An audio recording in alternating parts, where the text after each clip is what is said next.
some associates gather on the stand. The trial's a circus, but I've got a plan. Not a grifter, still worse than Dan. Hopscotch squares, don't trip, don't fall. BK and a felony, I've heard it all. Shake it, magic 8 ball. Tell me the truth, will justice call? Me be the diva, she's running the show. Chief Capone and Meg, yeah, everybody knows. Rap or fact, well, nobody knows. What the coin echoes as the chaos grows. My credibility left in a vehicle. Hopscotch squares, don't trip, don't fall. BK and a felony, I've heard it all. Shake it, magic 8 ball. Tell me the truth, will justice call? What the coin echoes as the chaos grows. My credibility left in a vehicle.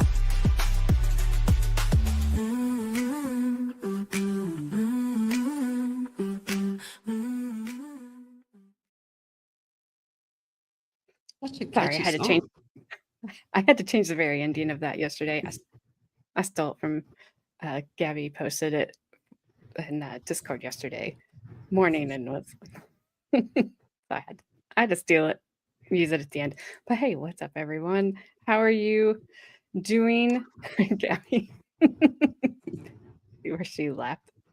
Hope you guys are all doing well. Thank you for everyone who joined last night and watched Carmen and Gabby lead the way in this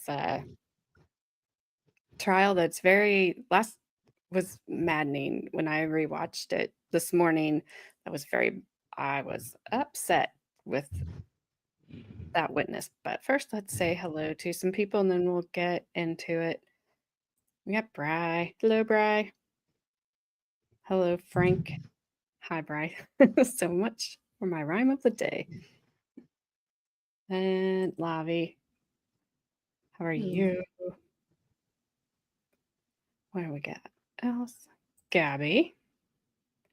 How are you, Miss Gabby? And Old Soul, good to see you as well. I'm glad you guys are all here. I'm going to let Carmen recap yesterday's stream and testimony that you guys heard. I did watch it this morning. I do want to defend myself a little bit, though. I am not like some dictator streamer mom that her and Lesko kind of made me out to be yesterday. Gabby, thank you for defending me, because I was like, damn, do I need to show up in like a military costume today just to be like, you will obey? I promise you can have fun. Beer's not banned, and you can say pretty much whatever you want. I will draw the line at certain things, but I will tell you, out of the two people that are sitting here on your screen right now, I will okay a comment faster than she will. That is true. I won't okay as fast as Gabby because she's like the quickest okayer in the East. But Carmen will be like, I don't think that one needs to go up. And then Gabby's like, donk. So just to in defense of myself, I was like, her Carmen say at the end of the stream, well, my mom will be here tomorrow, so we're gonna have to behave. I'm like, gee whiz, you guys threw me under the bus, ran me over, backed it up, and then Carmen came through for one final pass at the end. But it's all good. I already gave her crap. I already gave Leska some crap, and didn't mean any of it. Kinda, sorta. I'm fun, damn it. You are. This party started. Just because I drink unsweet tea in a sweet tea bottle, because they never have single unsweet tea bottles. Like, don't judge me. Hello, Mr. Gabby. Hello. I was just giving you a hard time. It was fun. I know, but I'm like, all these people that don't know me that showed up last night are gonna be like, yeah, we had a lot. I'm not coming back tomorrow. The dictator will be there. I'm freaking crying. Happened so hard. Or their tears because you feel so bad. I wouldn't go that far. So, all right. Well, we are doing the oh, I gotta see what Old Soul said. She's with me. Old Soul said, AJ, my daughter's 26. I feel you on this. Ever heard of mama bears? I have a daughter bear. I do too. She don't play, but they think that I'm the problem. It's the cute faces that get people fooled. 100%. Yeah, that's very true because I'm They aren't. very protective. You very much are. And they aren't bad to have, Old Soul. I will say that. But anyway, we are doing the Chante Mallard trial from 2003 from Fort Worth, Texas. She was a 25-year-old woman who had been out with her friends, drinking, smoking some Mary Jane, doing a little bit of X or E, whatever you guys have been calling it. She did not drive to her friend's house. She went to her friend's house to kind of sober up because they did think that she was too intoxicated to drive home. She eventually did get into her vehicle. There you go, Gabby, and started driving home. And she ended up hitting a homeless man by the name of Gregory Biggs with her vehicle. He was 37. He did not pass away from the impact of being hit by the car, but he was lodged in her windshield, for lack of a better way to put it. And she drove home with him instead of getting help from multiple places that she could have gotten help. Her brother was a lieutenant at the fire department. Was 2 hospitals less than 10 miles from her house. There was 2 or 10 minutes, I'm sorry. There were 2 police stations less than 10 minutes from her house. It's 2003, so not everybody had a cell phone back then. They pointed out all the payphones that she passed, the gas stations that were open 24 hours. Like, she had a ton of places to stop and get help. But instead, she chose to drive home, park her car in the garage, shut the door. According to her, sat and cried in her car while apologizing to the man who is in her windshield, still alive, and begging her to take her to get some help. She left him there until he did pass away from his injuries. That took 2 or 3 days. And then they took his body to Cobb Park and left it there, hoping that people would just think that somebody had beat him up. And that's where we are. So we heard from her friend T yesterday. When I listened to that and watched that this morning, I was like, how is this woman walking around free? Her testimony was crazy. I'm going to let Carmen recap that and then recap the witness you did after that. So go ahead, Carmen. Oh, I mean, I think last night, like everybody that was in the chat was about to have a brain aneurysm listening to her talk, because she also could have got him help. She said, I walked into the garage and saw him. And they're like, well, did you have a phone around? Yeah. Did you call 911? No. And on top, and then the other thing that I pointed out last night is, if your friend is under the influence, do not let them drive. Take their keys. Like I've said a couple earlier this week, I've literally had to knock one of my friends out before, and I don't want you to go hurt somebody. I don't want you to hurt yourself. So, I mean, it got to that point, but I'm not going to let him get behind the wheel. Well, sorry. Go ahead. The fact that the attorney said, it was either the attorney questioning her or T saying, well, I think the attorney asked her, you thought he was dead? And she's like, I didn't get that close. I don't care if you thought he was dead or alive or an alien. You saw somebody in her windshield and you told her, you need to do something about this. No, you needed to do something about it. If she wasn't going to, then you needed to.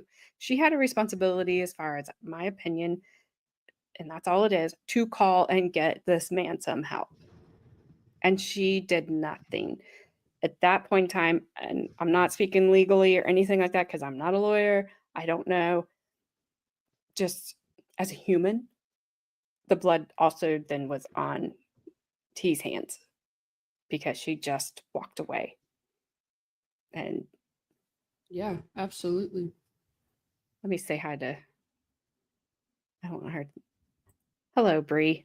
I didn't want you to think I was ignoring you. Bri. Maybe. But I think 911 even was a free call. So, yes. It's also the fact they spent a half a day going over all the chances she had to help him. It is astonishing. It's really just disturbing. And we have Carly Simmons. Hey, everybody. I'm new here. I've watched your old videos all the way back to the McNabb case. I decided to jump ahead so that way I could actually get in on a live case and be able to chat with you guys. Well, welcome, Carly. We are happy to have you. Absolutely. And I'm glad that you jumped right in. Oh, absolutely. I'm sure you've seen it. This chat can get a little rowdy. I always say, roast them right back. Yep. It's funny. And they welcome it. Absolutely. They do. Yes, old soul. She basically said I didn't hit him, so it wasn't up to me to get help. Okay. Like, so if you just saw some person on the side of the road, but it's like, but you didn't hit him, you'd just be like, I didn't hit him. Sorry about your luck that I was the one that drove by. Like, no. I did try to look up briefly before we started to see if I could find anything, if she got a deal or if she didn't get a deal. I could not find anything on her. So I have no idea. They didn't flat out say it last night, like when we were watching it, but it was, in my opinion, it was hinted to that basically you testify against your friend and we're not going to charge you. Which I would have taken that deal too. Yeah. Fry, thank you for the gifted membership. Idle 1776, congratulations. You got the gifted membership from Bri. Oh, I like her. She's in Shinnies and Squids. Yeah, she's in Shinny's, Squids, Moe's. I see her lots of places, but yeah, mostly those. Well, I think all three of those, but I agree, Gabby. I mean, I think she was here when I wasn't last week. When I was in the pit, because Carmen was like, get down there, you're no fun. You're not fun. Everybody fun. was like, why is this 12-year-old boy sitting here streaming? I'm like, I'm a 30-year-old woman, damn it. I promise. That's why I put it in your song last night, so nobody would question anymore. Yeah. Nobody questioned. Carly, go watch that one because that's a good one. Just from last night's, whenever we're done with this one, because that beginning threw me off, and you could tell by the look on my face when the camera popped on.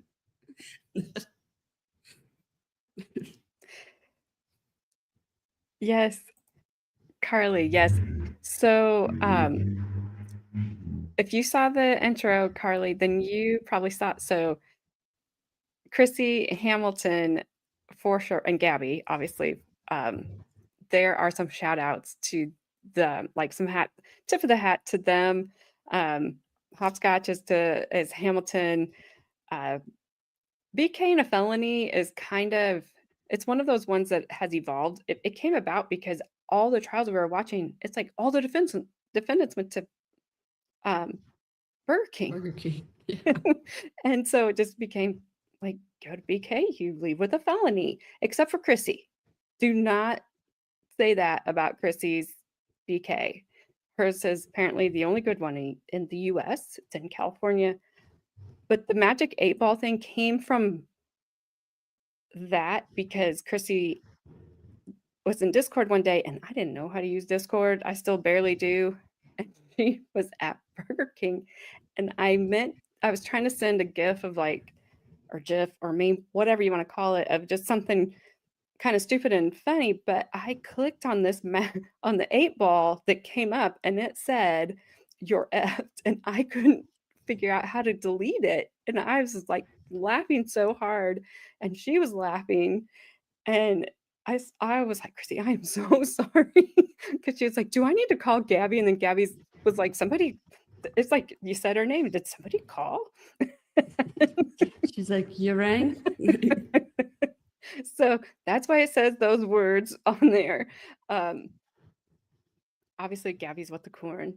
And I had to put the vehicle in there just because I don't know. Gabby makes fun of me for the way I say it, but I live out here where everybody says it that way. So I don't know. But anyway, so that's just what that entrance is, or that intro song is kind of about. It was just like the tip of the hat to those people.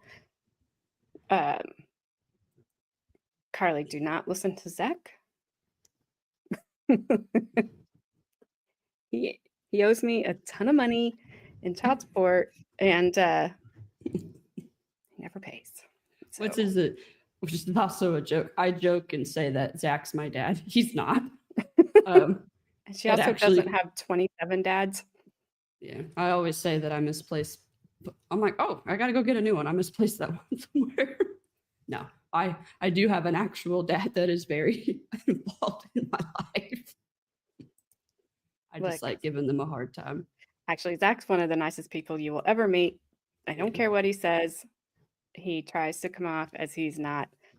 But we all know the truth here. So I'm sure you've picked up on that anyway by now.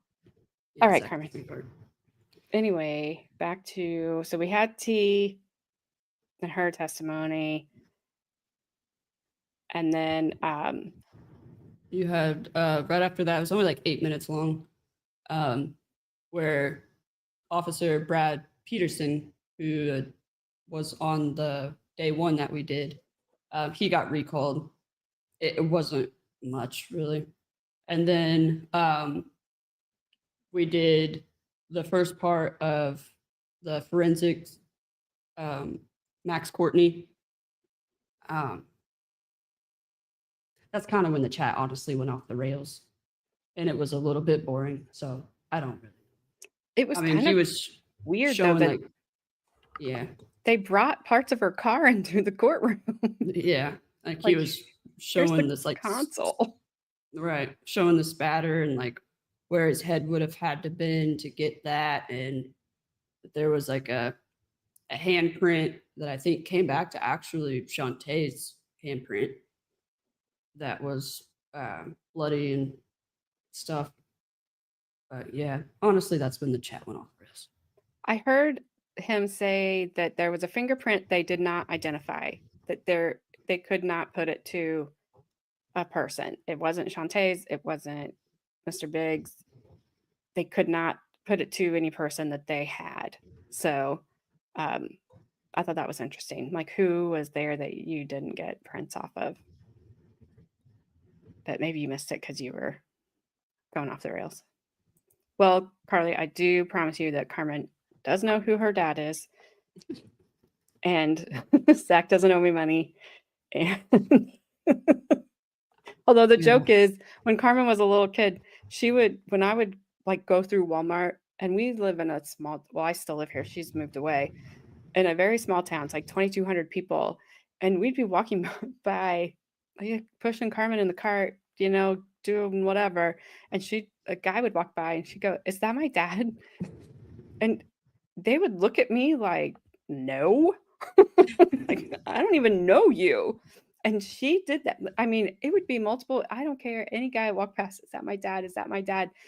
I'm like, "Your dad's working," which sounds like good excuse, right? Your dad's working. He's been working for your whole entire life. You've never met him. Yeah, I no, promise you, he was working, and she has met him, and she does know who he is, and he actually still lives here with me. Yeah. So You guys, how long you guys been married? 30 something years? 33 years, Good for long you. time. Long time. Yeah. But yeah, they do a lot of friendly banter back and forth in the chat. Basically, just don't take them seriously and fire right back at them because they think it's funny. They Ash do. is here. What's up, Ash? Hope Hello. you are doing well. All right, let's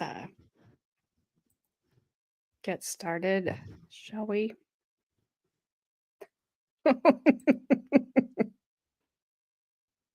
So Frank. today we're gonna do part. We're gonna actually finish. You're finishing his testimony, right? Yeah. So we're gonna do part 2 and part 3 of Max Courtney's testimony, and then go from there. All right, you guys know the drill. Let me know how the sound is. I don't have closed captionings on this one, unfortunately, but I think this guy was easy to understand. Also, he's a whistler. So I don't know. I think most of the men in this trial have been whistlers. And Apparently, that's where. go ahead, sorry. That's I was where. just sorry. Sorry, go ahead. Go. Go ahead. I was going to say, I was listening to T's cross-examination this morning, and I was adjusting stuff on my desk, and I was like, what the heck's that freaking fire alarm? And I was like, oh my gosh, it is that dude. It's that guy. It's them talking. Yes, and it does sound like a smoke detector whose batteries are going out. Gabby was right. Yeah. But no, I was gonna say, I think that's where a Family Guy got their idea from. He's like, come down to the basement and get some popsicles. Everybody's just whistling all the time. Hey, Hello. Christine. How are you? All right, let's get started because we're already 22 minutes into this. I know. We're going. On the record, Max don't have a seat.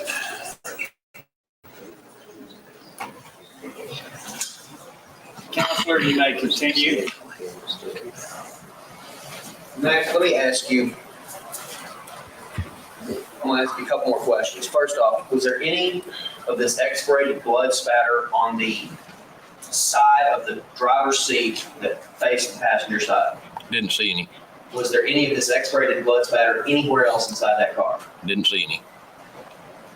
May I approach the witness, Your Honor? You may. I'm handing you what have previously been marked and admitted as State's Exhibits 7, 101, and 104. I want you to look at them. Have you ever seen those before? Yes, sir. Okay, what are they? Pictures of Mr. Biggs' remains as they were found. And do you notice anything about the position of his left hand in those 3 pictures? Yes, sir. Okay, that position of his left hand, is that consistent with putting his hand in the door pocket to make the contact stains that we talked about inside that door pocket? Well, what that suggests is it's down like this when you're looking at that, and that would not be at that time.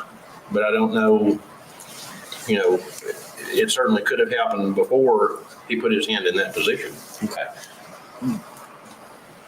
I assume you've seen lots of dead bodies before in your line of work. I have. Okay. Does it appear to you that rigor mortis is set in?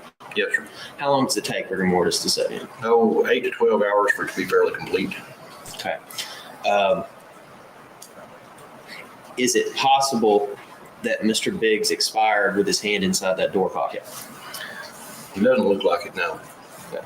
So it looks to you like, well, let me ask you, why? Why didn't it look like it? Well, his hand is cocked back like this, and I don't think that would be consistent with that being inside the door pocket like that at that time. Okay, let me ask you this. If rigor mortis takes 8 to 12 hours to set in, is it possible that he died with his hand in the door pocket and then before 8 to 12 hours later, it was moved out of there? Well, it would require it to be moved twice, if that were the case. Why? Explain that to me. Well, if he's got to get into the position to be like this while rigor mortis is developing. which would have been in that, how long does it take after he died before rigor mortis starts to develop? Some 8 to 12 hours. And what, okay, I may have asked you this and I just didn't catch it. When is it finally set? Well, depending on the conditions, it could be set in as quickly as 12 hours. Pretty well complete. Could be longer? Conditions being different, it could be somewhat longer, yes, sir. Gabby, this is the guy that was on the stand that had all the car parts on him. There was a cop that was recalled to the stand yesterday before him that you guys watched. She fell asleep. Oh, sorry. I saw that. This- I saw that text message, but I didn't know what that meant. Yeah, no, this is the when I called my mom and asked if I could keep going. This is Max Courtney, the forensics dude. Okay, so okay. I wondered why. I'm like, there wasn't a day in between what you guys watched, like in real lifetime. But that's hilarious that you fell asleep. But I'm sure Carmen's like, Gabby? I was, after I ended it, I was like, Gabby. And then she never unmuted her mic, and so I just exited, like, exited Remove her and out. exit. Yep. Oh, that's funny. Also, who cares where he died with his hand? Is he going to try to say, was he trying to open the door? Probably.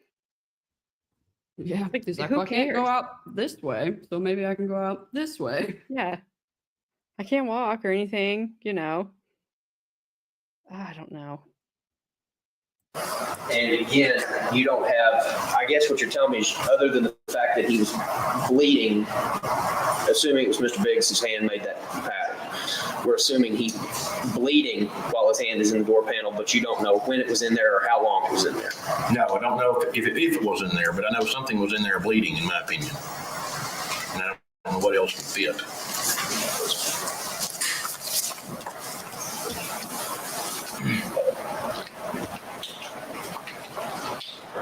Before the break, we were talking about your training in blood spatter analysis, Yes, sir.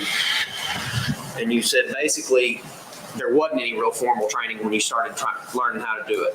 In the early 70s, I'm not aware of any, no, sir. Okay. And you said you did some experimentation yourself. Yes, sir. What'd you do? There was a book published by Herbert McDonald. Basically went through all of his experiments, various types of blood stains deposited. Okay. And then you've been to various seminars and discussion groups about blood spatter. Yes, sir.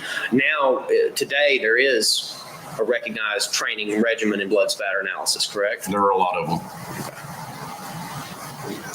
Have you done any of those? Yes, sir. Where? The ones I took or the ones I taught. The ones you took. I took one 4-day course at UT Arlington Okay. in about 81. What about the ones you taught? I've taught them at various forensic groups. Taught them at UTA each semester for 6 years.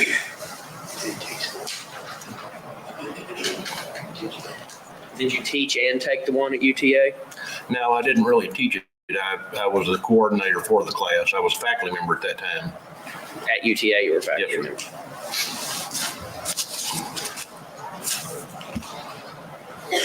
And we talked about this a minute ago off the record. I want to ask you, is there anything that you have talked about with the prosecution about this case that you anticipate they're going to ask you about that we have not addressed during this hearing? I can't think of anything. Give 1 second, Trent. We'll pass this. Mr. Courtney, the defense has asked you a lot of questions about blood spatter. I want to ask you a broader question about blood stain pattern examination. Okay. Can you explain the background and the theory behind this type of science? Basically, governed by the rules of physical science, particularly physics, dynamics of bodies in flight, all sorts of things, the surface tension of liquids,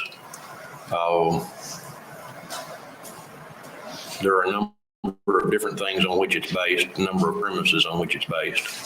Could you tell the court some of the premises upon which it's based?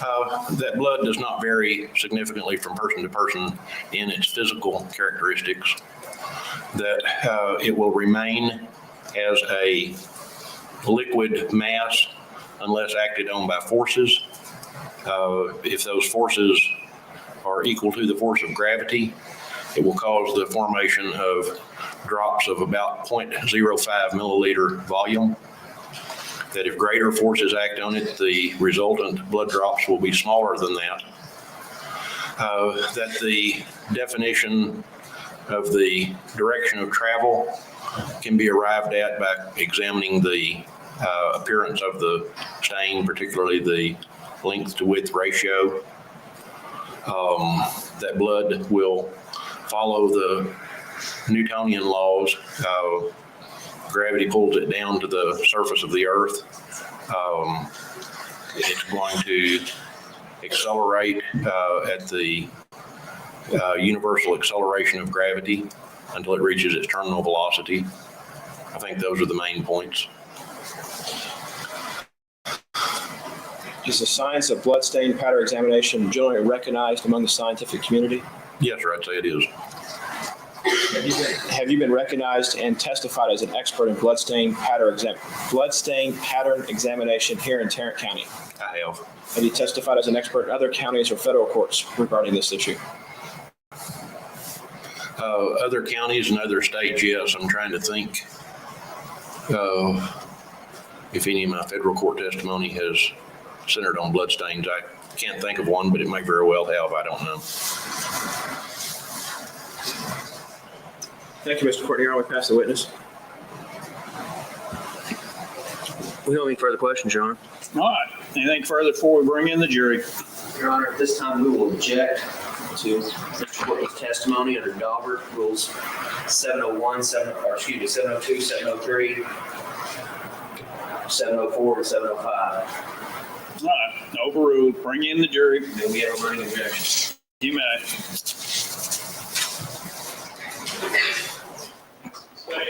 Thank you. Thank you, Your Honor. Mr. Courtney, I think the last question we had before the jury went out was asking you to describe to the jury what bloodstain pattern examination or blood spatter was. Okay. Could you please do that? It's the inquiry into examining bloodstains as they appear in a setting, for example, a crime scene setting, and using the physical laws that govern the behavior of blood, trying to arrive at possible origins or explanations of the origin of the blood. How did the blood come to be there? Is this something that's brand new in science, or has it been around for a while? There are articles in some of the European journals in the 1800s, the middle of the 1800s, dealing with bloodstain pattern examinations. So no, it's not new. Can you take the jury through the aspects with blood spatter or blood pattern recognition here with respect to physics and how you go about looking at the individual patterns? Blood is fairly uniform from person to person with respect to the physical characteristics. Obviously, it's quite different when you look at some of the other characteristics, but as far as just the physical properties of blood, it doesn't vary much from person to person, and for the most part from species to species.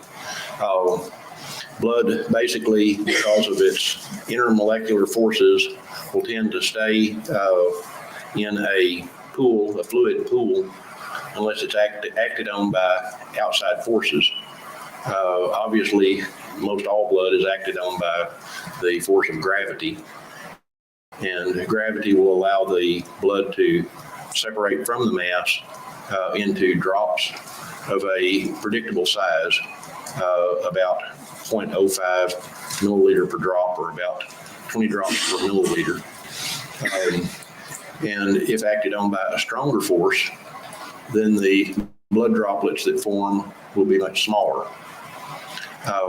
Once it is removed from the mass of blood and goes into flight, it's acted on by all of the factors governing anything in flight. It's going to be pulled downward by gravity, It's got its momentum. It's going to tend to preserve that momentum, but it will be acted on by gravity. It will accelerate downward according to the acceleration of gravity, as all objects in free fall will.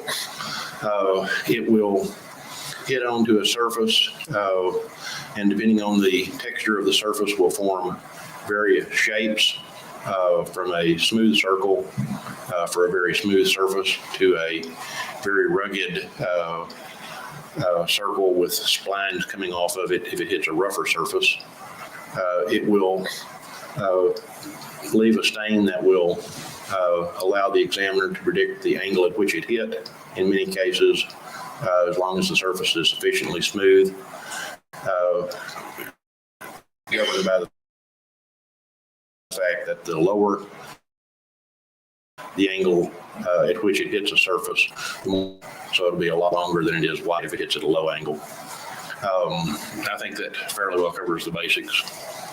Are there different, in this field of science, does one characterize different types of blood stains when they're looking at them? Yes, sir. Can you explain those to the jury?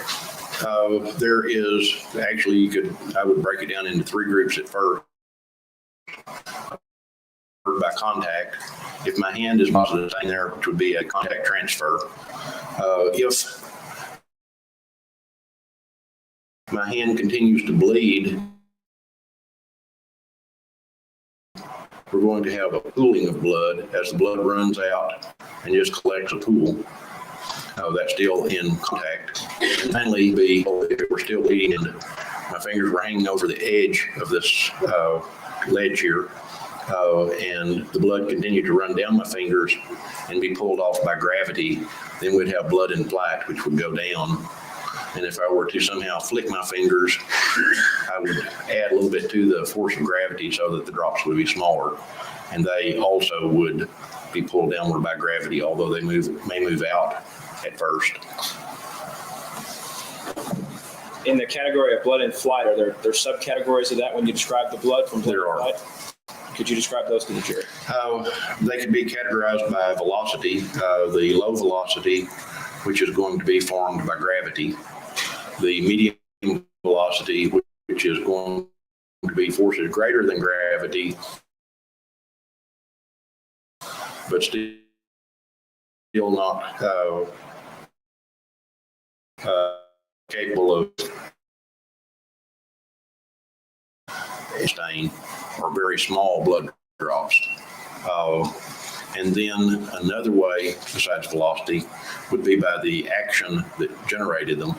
Medium velocity blood stains can be caused in a number of ways. There is what's called medium velocity impact spatter. If my hand were to slap a bloody surface, blood on my hand, and I came down forcefully and hit that ledge, then that's going to form a pattern which would be called medium velocity impact spatter.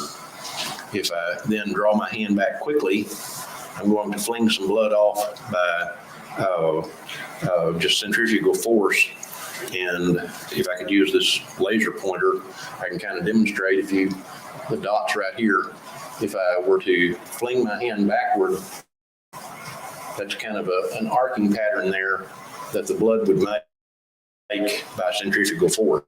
I'd have to fling it awfully hard to make it go up and touch the ceiling, but if the ceiling were lower and the wall were closer, you'd get something of an arcing pattern like that on a backswing characteristic or something like that. So that's cast-off blood. A number of different ways that forces are exerted on blood to cause it to break into small drops that are going to give characteristic patterns.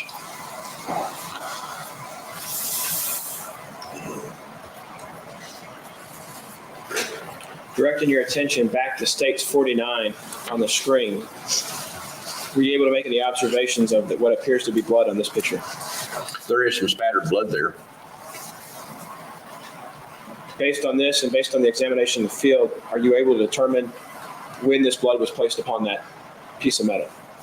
Well, probably during the initial impact would be just based on everything else, I'd say that would be most likely.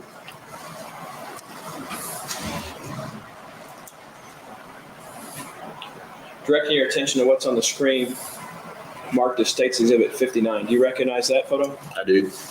And what are we looking at here, Mr. Courtney? That's the pocket on the driver door and the contents of that pocket.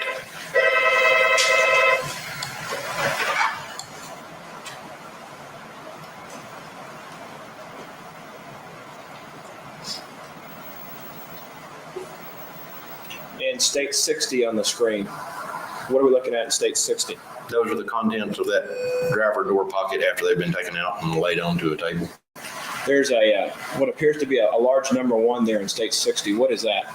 That was the collective contents of that door pocket were our item 1 when we collected the evidence. What's the witness, Your Honor? You may.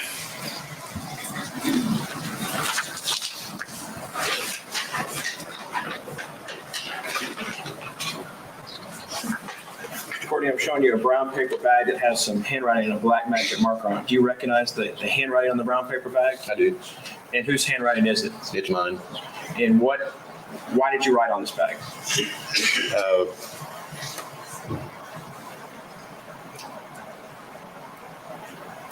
Just as a notation where I would be able to identify it later.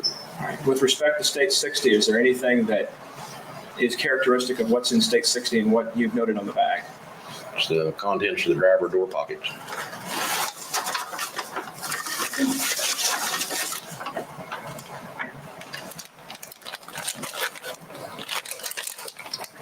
Your Honor, to say that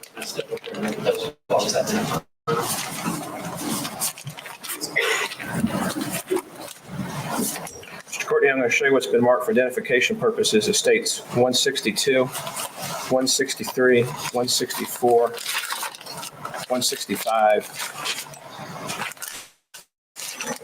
166, 167, and 168. Have you had a chance prior to taking the stand today to look at this and look at these items?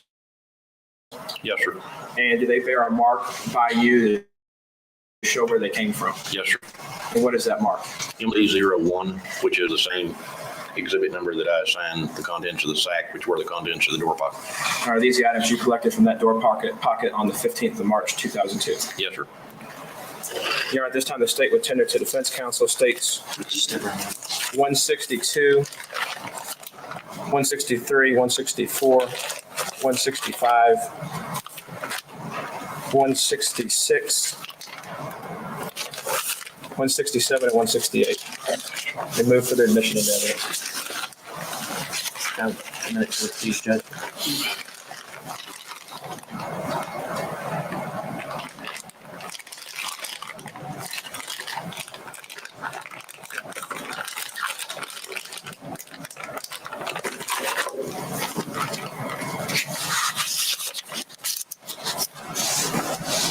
Could you do us a favor and get that closer to the microphone and just rattle it around a little bit more? Because it's not loud enough No in my joke. ears. Yeah. Next time, just hold it right to the microphone. And please take longer. Yeah. Oh my gosh. So loud. Oh, it's so bad. Sorry.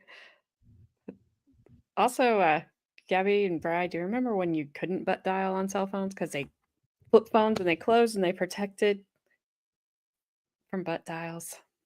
Oh, that was the best way to hang up on somebody too. Just No, the best way to hang up on somebody is with a landline where you can slam it down. That's the best way ding. because then they know they were hung up on.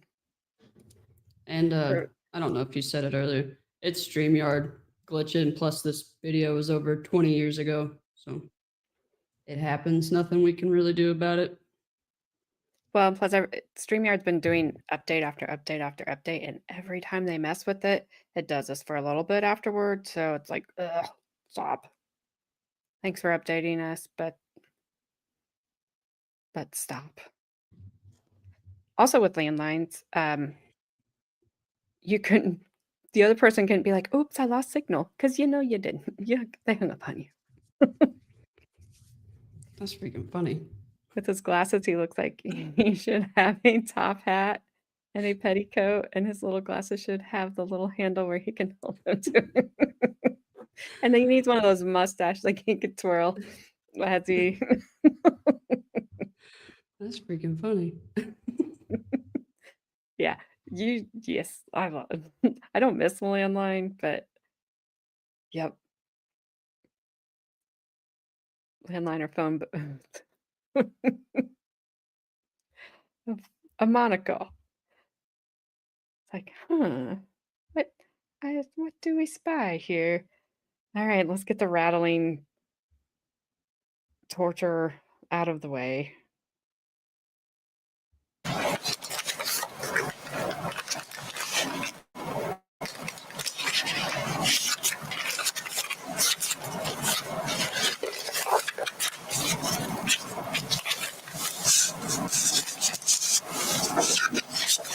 No objection, Chairman. State's Exhibits 162, 163, 164, 165, 166, 167, and 168, 169 will be admitted. May they be published as well, Your Honor. They may. Mr. Courtney, looking at what now has been admitted for all purposes of States 163, can you tell me whether or not there's a photo in the item in States 163? There is. And have you had a chance to make any identification of who that person is? Not specifically, no. All right. Is there a name on the ID card? There is. And whose name is it? It says A. Mallard. To show you what's been marked and admitted for all purposes of States 164. Do you recognize that as the item you collected? Yes, sir. Does it have a name on the ID card? Yes, sir. And whose is it? One of them says Tay Mallard. The other one says Mallard Chante. 165. On the back of one of the ID cards, in the pink ID card, there's a yellow sticker. Can you read for the record what's written on the yellow sticker on the back of the pink ID card?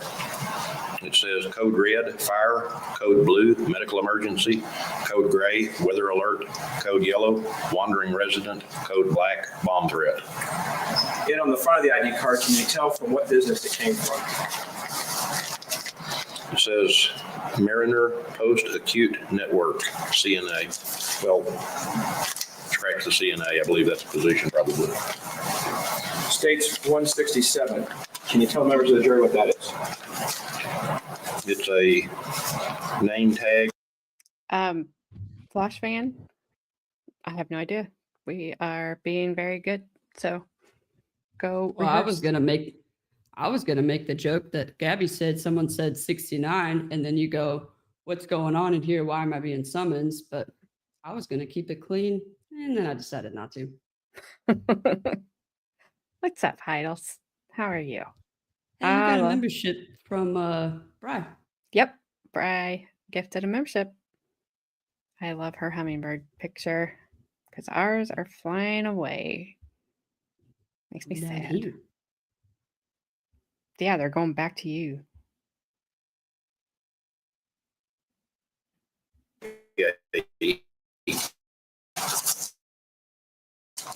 Name tag from IHS of Benbrook at Trinity Hills, and it says Chante Mallard, Does it have any initials below the name of the person? CNA. Showing you 168. Does it appear to be the same person pictured in 168 as the other photos or other exhibits you just talked about? Appears to be.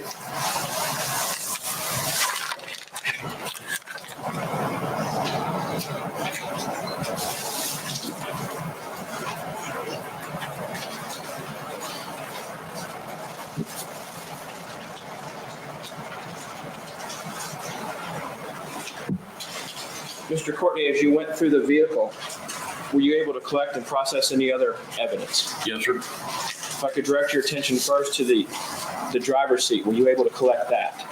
Yes, sir. May I approach the witness, Your Honor? You may.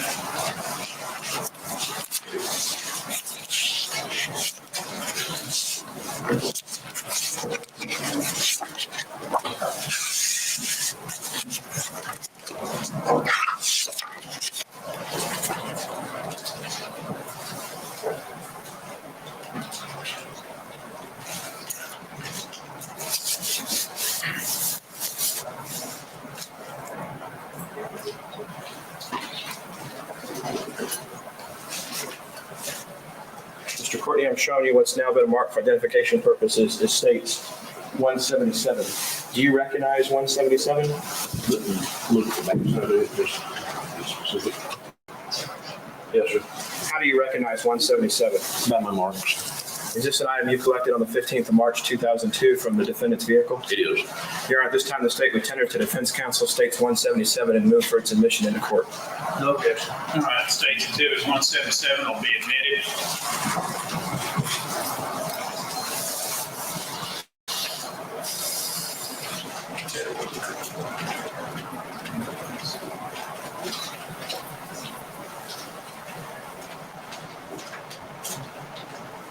Mr. Courtney, did you collect or were you able to find inside the defendant's vehicle anything that may resemble the passenger seat of the vehicle, the front passenger seat? Yes, sir. And was that collected as well? Yes, sir.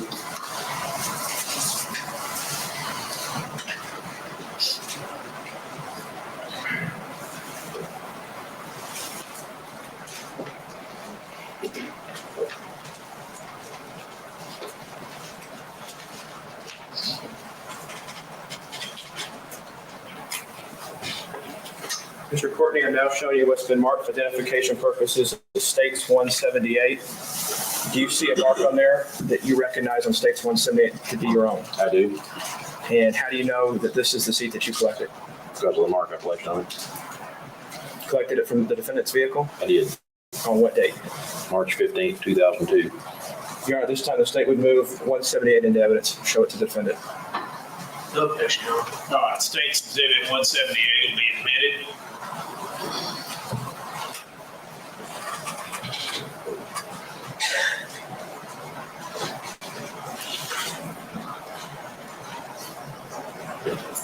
Mr. Courtney, with the seats removed from the vehicle, were you able to go further in your examination process inside the vehicle? Yes, sir. Can you tell the members of the jury what you did once the seats were removed? Got some items that had been underneath them, for one thing. Anything specifically you recovered underneath them? Yes, sir.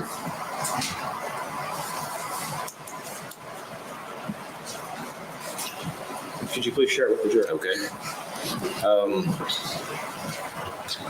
A piece of plastic on the passenger side. Oh, excuse me, that's the rear seat. Okay, a razor blade.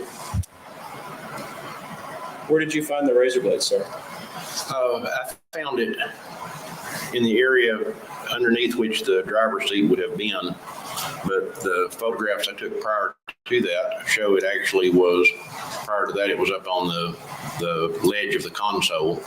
I don't recall seeing it there, but then the next group of photographs shows it down into the driver's seat. So apparently during the removal of some of that, it fell down to there, and that's where we found it.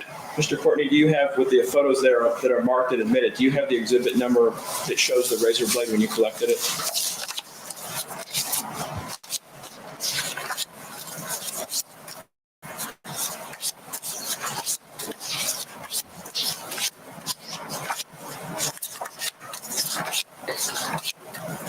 While he's thumbing through those and just making a horrific noise again. Yes, that is a black wall. No, it is not a chalkboard. It's not chalkboard paint. I will get my stuff up this weekend, hopefully.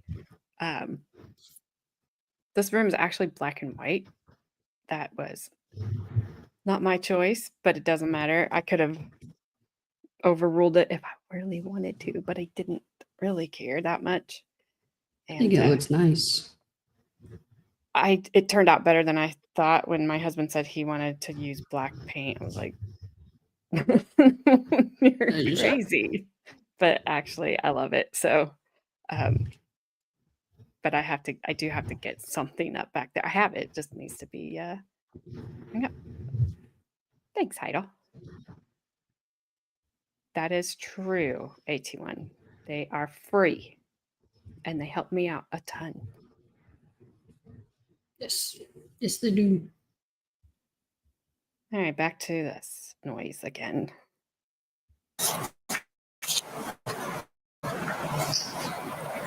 Yes, sir. Could you tell us what number that is? States 56.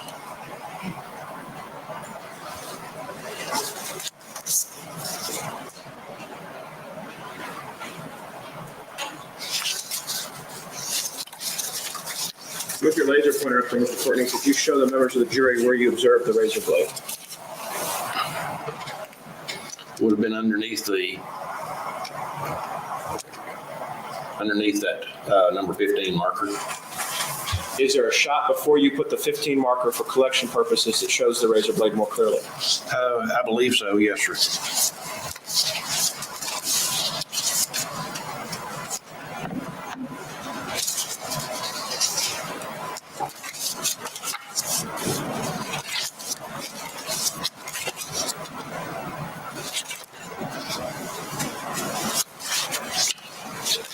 I'm not sure there is a good shot of that in the photographs I've got.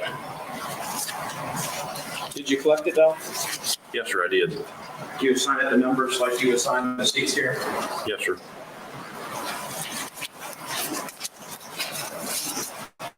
Approach Whitshire. You may. Showing you what's been marked for identification purposes, it states 170. Is that the razor blade that's depicted up there on the screen? Is collection item 15? It is. You're at this time, the state has sent it to defense counsel 170 and move for its submission and evidence.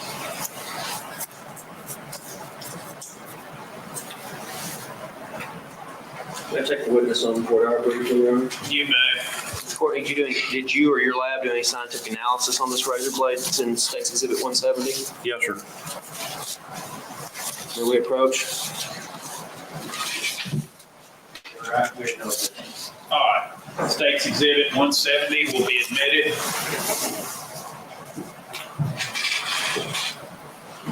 Keeping States 56 on the screen, is reporting at some point in time, did you take that center console out of the vehicle? Yes, sir. Did you collect that and package it in evidence? Yep. Yes, sir.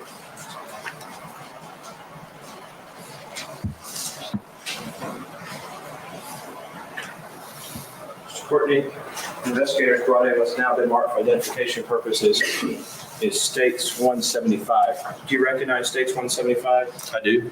It is 175, the console that's depicted here in States 52, the photo that you collected from that vehicle back in March of last year. Yes, sir. Your Honor, at this time, the state returned to defense counsel States 175 and moved for its admission into evidence. Okay. All right. State's Exhibit 175 will be admitted. Mr. Courtney, as part of the evidence collection on this at one point had a shift knob in it, correct? Yes, sir. And have you had a chance prior to coming in this morning to look inside the compartment case here to see if that knob's still there? Yes, sir. Can I ask you to remove that knob at this time? Yes.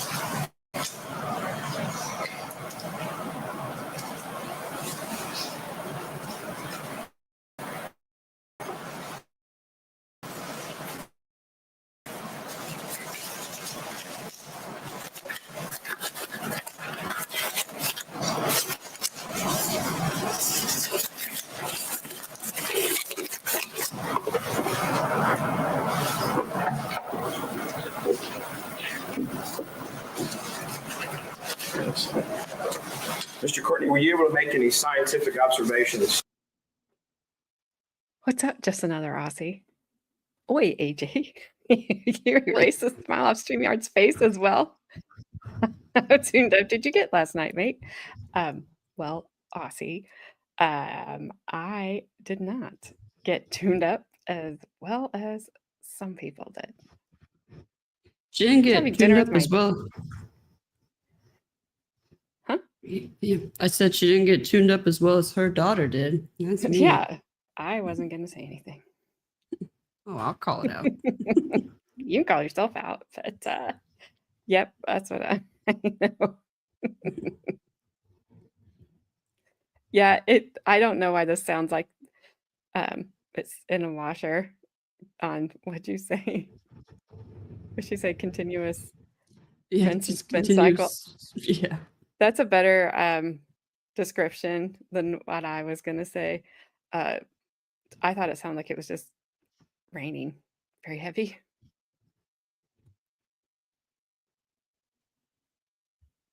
Gabby said, I close the club down. Yeah, Nope. it was just her and my grandpa just out there Yeah. popping bottles, dancing with the college kids. That's actually where she was. Got her and my 84-year-old grandpa out there just getting down. He's got some moves. He does have some moves. Him, my older brother, my older sister, and my husband and myself.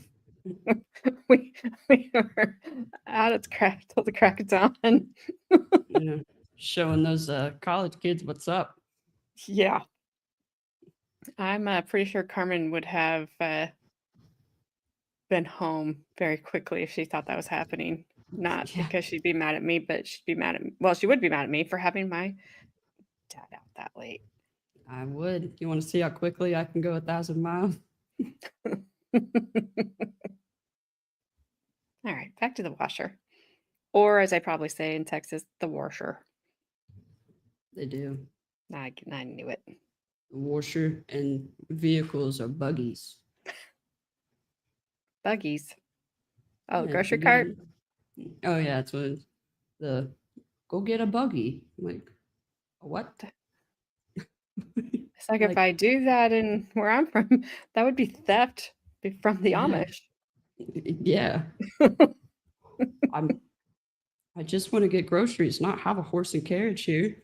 I'm gonna have to feed extra people. Yeah. All right. On that note,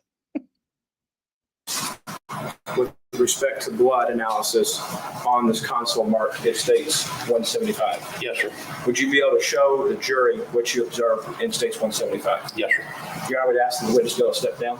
He may.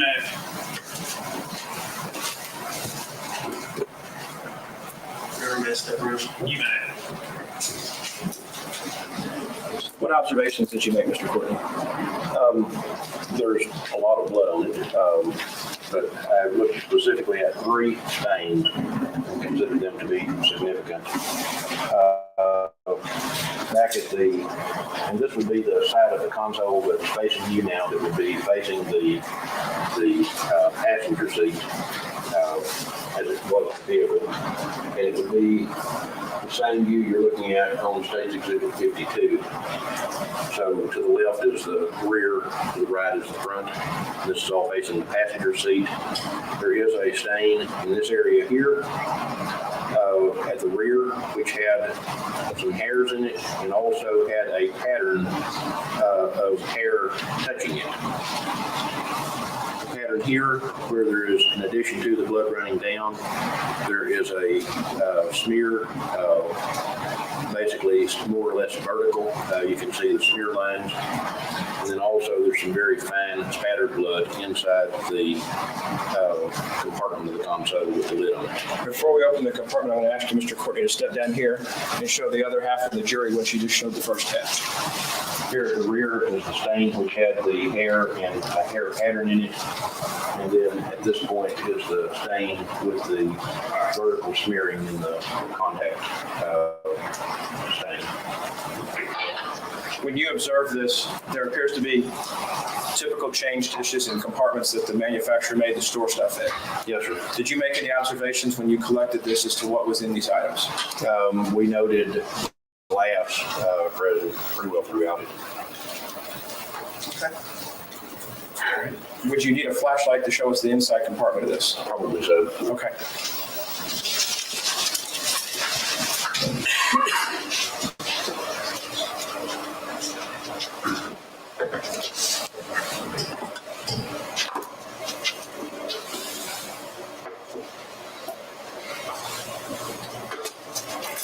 We'll start again with this half of the jury. Can you please show the jury what observations you made in this console? On the side,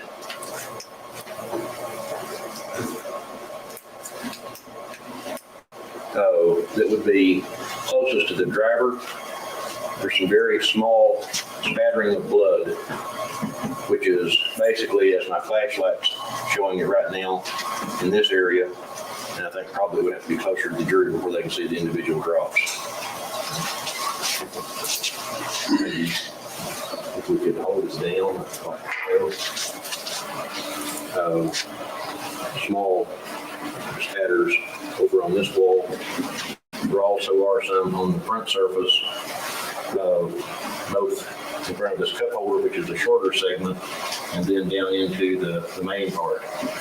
Very small blood drops in all those areas, which are not seen on this side or on the back. All right, Mr. Courtney, I'm going to ask you again to step down here and show this half of the jury that you just described in the first half. And this would be the very small stains, little pinhead or smaller drops in this area, which would be closest to the driver's side. Also on the front edge here and here. Where do these small drops come from, Mr. Courtney? The only explanation I could come up with would be expirated blood from a person's mouth.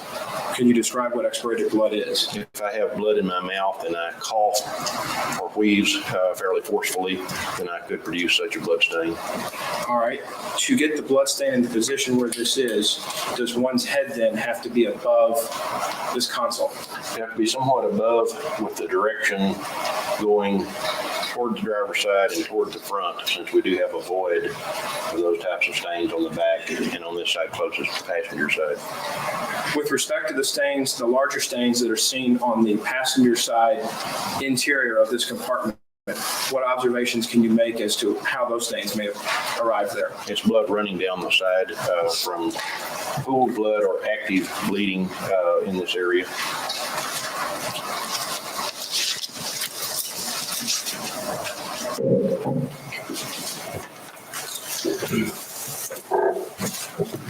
After the collection of the console, Mr. Courtney, were you able to also collect some of the seatbelt components? Yes, sir.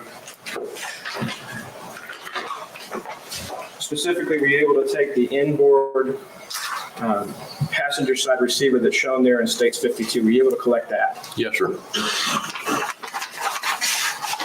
I'll show you what's been marked for identification purposes as States 173. Is States 173 the same seatbelt receiver that's depicted there in States 52? Yes, sir. Your Honor, at this time, the State Lieutenant for the Defense Counsel states 173 and move for its admission in evidence. No objection. Was that 173? Yes, Your Honor. All right, State's Exhibit 173 will be admitted. May the witness step down, Your Honor? Amen.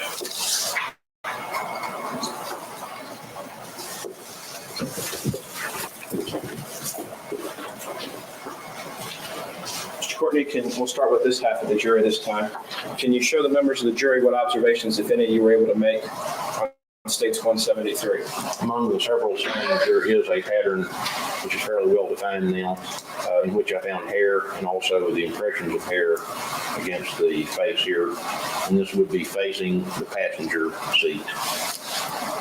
Are there any observations to be made on the back of 173, the side that would be closest to the console? You know, there is blood. Nothing that I find significant in understanding what might have happened. Were you or any of your associates at your lab able to collect any hairs off of States 173? Yes, sir. Let's show this half of the jury, Mr. Courtney. Oh, okay. Can you show them again the area where you believe hair was contacted? This will be in this area right here, where you can actually still see the markings left by what, in my opinion, would be consistent with hair. And in fact, there was hair there. When looking at hair analysis, Mr. Courtney, is one able to determine a nationality of the hair, or if the hair came from an African American versus a Caucasian? A racial group, not the nationality, but Excuse me, racial group. typically Caucasoid hair or Negroid hair or possibly Mongoloid hair, the three racial groups of man. And in this, the hairs that were collected from that seatbelt receiver, were you able to make a classification of those? It was characterized as Caucasian hair, or typical of Caucasian hair. Do you have the Polaroids that were taken at the time that hair was collected?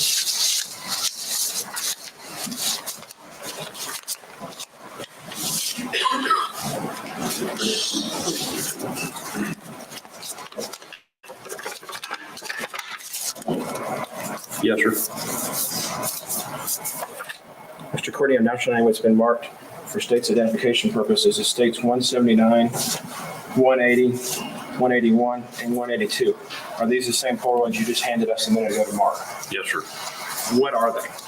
Photographs of the seatbelt buckle segment, states 173, and specifically of the stain area that would be nearest the buckle end of it, up as I'm holding it now. And those Polaroids, do they clearly show the hairs that were there and found by your office and collected? It shows the hair patterns. I'm not sure if the hair is still on it or if it had already been removed. I don't know. Okay. Your Honor, at this time, the state attended to the defense counsel states 179, 180, 181, 182, ask for their admission of evidence.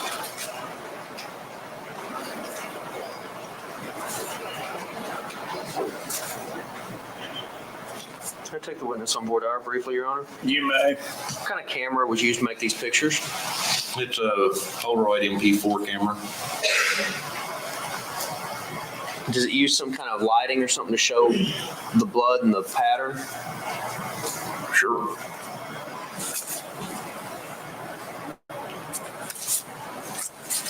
No objections, Your Honor. All right. States exhibits 179, 180, 181, and 182 will be admitted.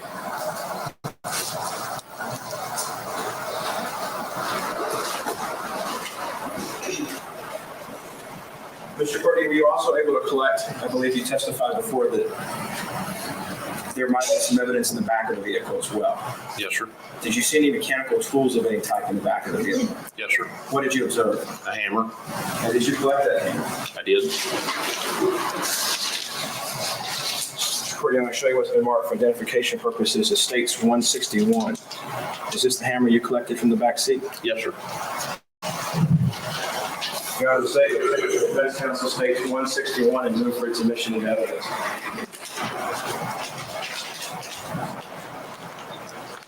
No objection, Your Honor. All right. States exhibit 161 will be admitted.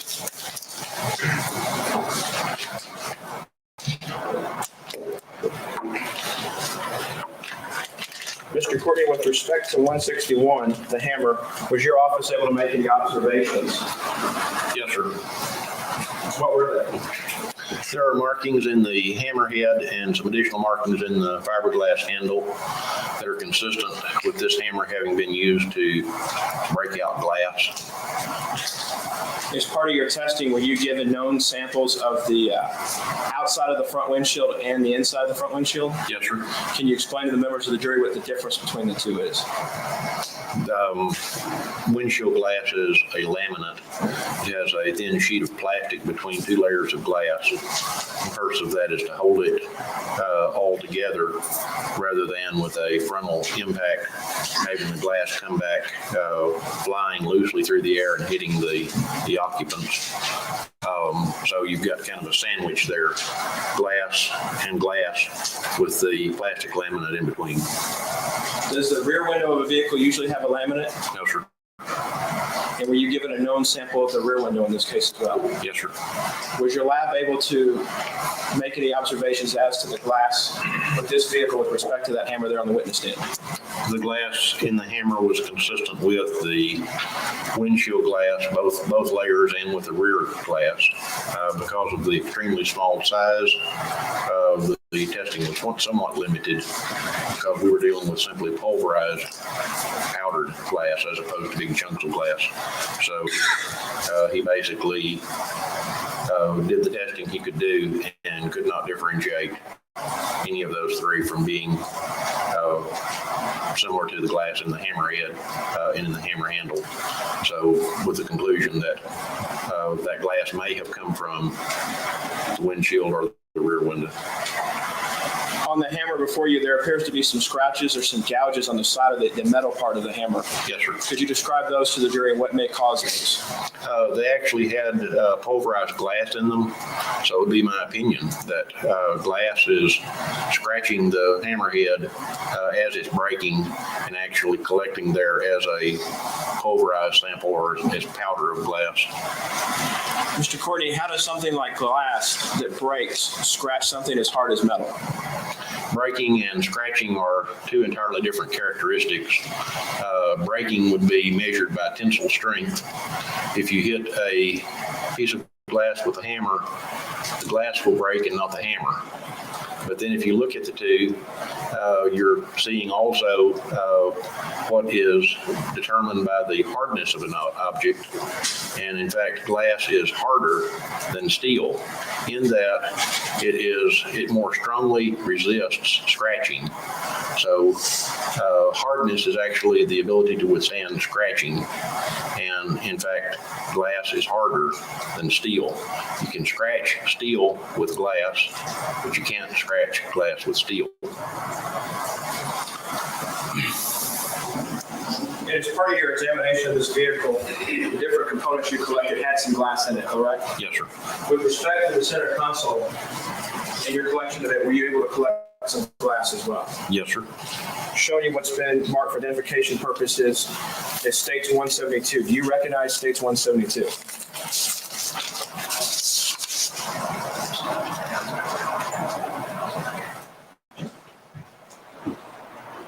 Yes, sir. What is states 172? No, that's actually from the door panel, our item 19. Which door Not from the console. From the passenger door panel. Let's see if we have a passenger door.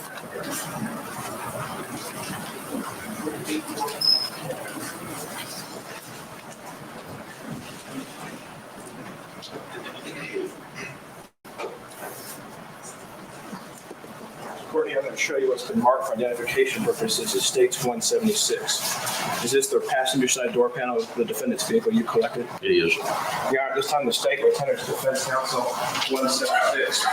Move for its admission into evidence. No objection. State's Exhibit 176 will be admitted.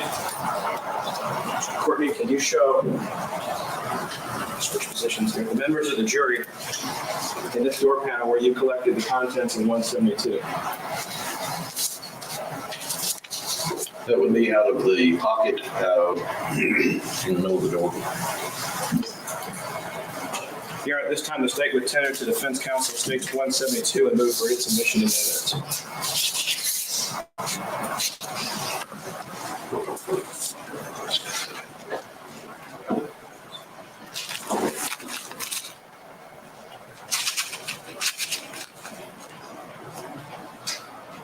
No objection, Your Honor.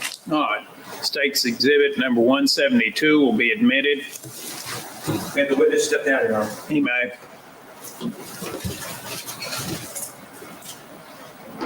Courtney, let's start with this half of the jury. Can you take us through what observations, if any, you made of the door panel? There's obviously quite a bit of what appears to be blood, but there is particularly a transfer pattern, contact transfer pattern on the bottom edge of the front pocket. There also is some up above it, but a much larger pattern down the bottom. We could show the same to this side of the jury, Mr. Courtney. See the large area underneath the front pocket on the door. If we're able to take the door and turn it around, removing the carpet back into this door pocket, are you able to make any observations there as well? Yes, sir. What observations can you make? There is a little run of blood down the front edge there. There's a good bit of blood where it has flowed and collected and actually spilled over onto the bottom here, coming out from around the edge. And there also is a contact pattern smear of transfer in this area right here, which is on the interior surface of that pocket. Can you explain how a contact pattern, or do you have an explanation of how a contact pattern may arrive on the inside of this door panel? Yes, sir. Can you please explain that to the jury? I would hypothesize this could be from a person with a bloody hand, actually a bleeding hand, touching the pocket, and if I could turn this back around to face the jury. Touching like this, with a finger coming over and touching in the back, and blood actually running out of the finger and collecting as a pool down there. How would you characterize the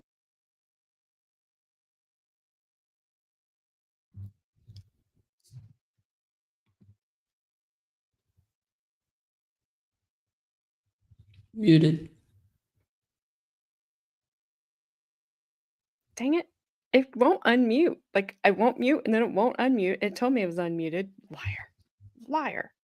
So you didn't hear me call you a different name, Aussie. Darn the luck for you. Phil Collins' solo career seems to be more commercial and therefore more satisfying in a narrower way, especially songs like In the Air Tonight and Against All Odds. Sabra Carmen, what's that? Just don't, don't just stare at it. Drink it. I can't make her do anything. Just for you, buddy. Just for you. Thank you, Brandon. I mean, Aussie. You know, Ooh, just another. I mean, you probably wouldn't have ads if you just went back to your regular account. Yeah. This Brandon is my son. Yes, Brandon. The other Brandon is a lot more spicy. You just read comments.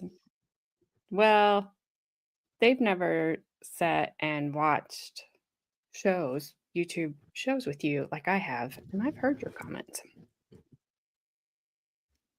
Yes, there was blood in the car. A lot of it, Yeah. unfortunately. Lot. He does have gloves on, at least. Yeah. For This- once, finally get a trial that they actually don't just bare hand everything. I guess we had to get into the 2000s to get some gloves. Yes, this this Brandon is nice. His wife, however.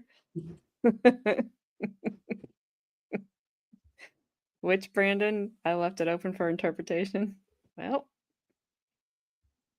and you would.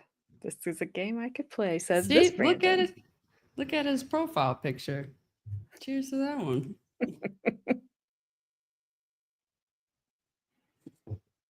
Ooh. I am a baseball fan. But I hate to say the team that I like because then people will be like, ooh, boo. So, yes, there was 3. I was there. I mean, I might have been there. There's a chance. I don't know. Sorry, I just gave the game away. Well, it's good for me. She might have been popping bottles with old grandpappy on the floor. We don't know. Yeah. He's going. I want to say he's gonna get you, but he's not. He's just gonna. He's He'll gonna just roast her laugh. just as hard. Yeah. And Bree will laugh too. So condolences for Brandon's poor choice in spouses. And you'll have to pick which Brandon had a poor choice in a spouse. This one says, ha ha ha ha ha. The team formerly known as the Browns. Cleveland. Wait, that's basketball. Football. Good grief. Oh, so Isn't it- just shit. I don't know. You meant let's go. Sure.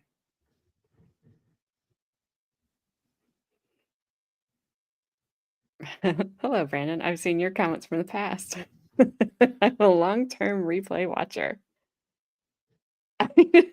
I did not. I did not. There's too much. I did not say that term that I'm not that phrase. I'm not saying it. I'm not saying it. I'm just hitting. Oh, we're almost done with this one. Yay. All right. No. Oh, there's Oh, there she the guy is. that is That responsible is for the my black. actual. That's my actual papa. Hi. Yes. Glad to see you in here. Yeah, that's my dad, and obviously AJ's husband.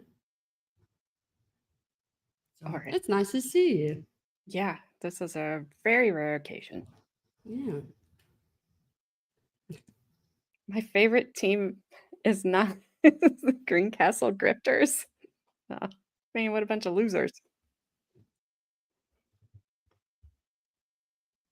Hello, Mr. Hamp. And then Brandon's going to call his dad out. What are you doing not working? Get off YouTube. I have a house that needs bills. Oh, Zach. Mr. Hamp, perhaps I should explain something. No, he just wants to know where all the child support money is, Zach. That's all. Don't you worry about it. I'll take care of the rest. Don't you worry about it.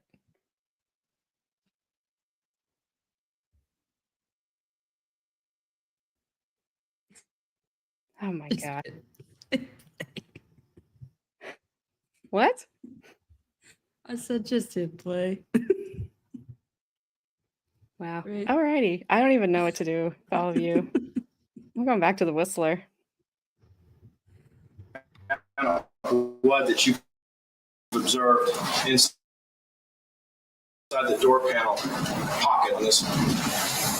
I'd estimate 10 cc's or so, I'm told. Mr. Courtney, there's vertical surfaces and there's flat surfaces here. Yes, sir. With respect to the vertical surface, will blood dry faster on a vertical surface as it will if it's pooling down to the bottom of the door panel pocket? Yes, sir. How long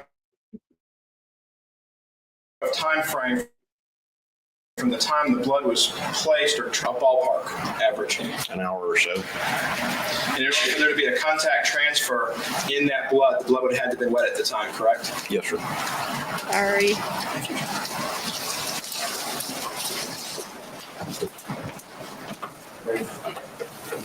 Jay, may we approach? All right. Ladies and gentlemen, why don't we go on and take the noon break? If you'll go with the bailiffs, they'll take care of you, and we'll be back at approximately 1:30. And that's that. Stop.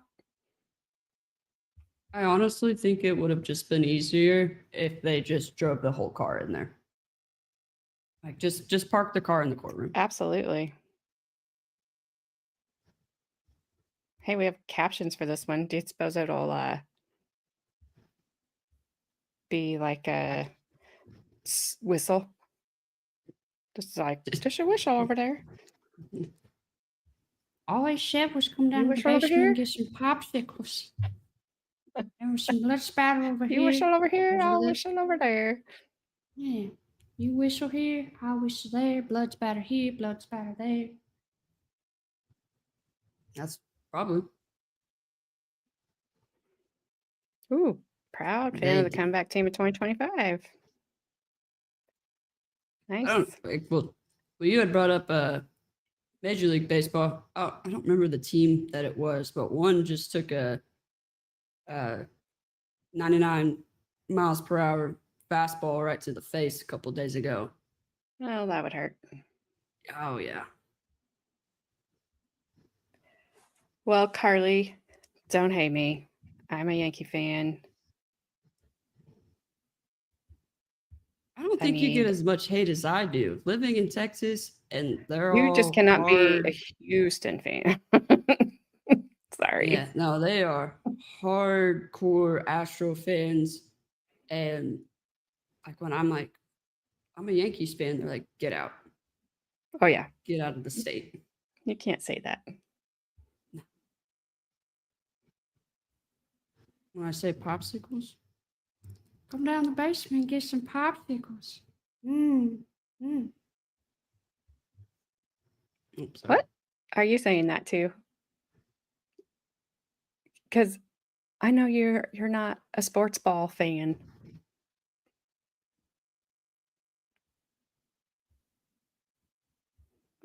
I don't know what is going on with my StreamYard. I can't, like, it takes me 6,000 times to try to click on a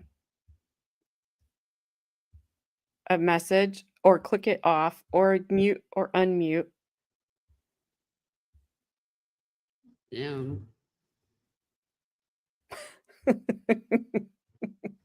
If you don't like the Red Sox, your grandma will show up at your door. Okay, well, I don't want that. But I remember when I very first found out you were from Boston, or the area, I asked you about that, and you're like, I don't care. See, I knew there would be one. AT1, thanks, buddy. Fine. That's why I didn't want to say it. They generally have their moments, but if they're at least going to the postseason, Yeah. it just depends on how. And I need Boston. I actually need Boston to win. So, see, I'm cheering for Boston. I've been cheering for Boston for like 3 days. Oh, I'm out. Your team, whoever you've been dating, whoever I'm dating at the time. Oh, ouchie.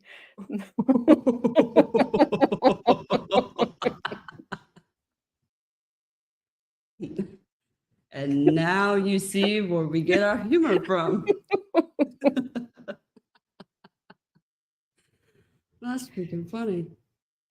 Ouch. Hey, Carly's with it. Socks Carly's- suck.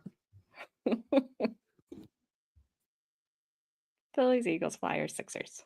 I don't watch hockey. I don't watch basketball.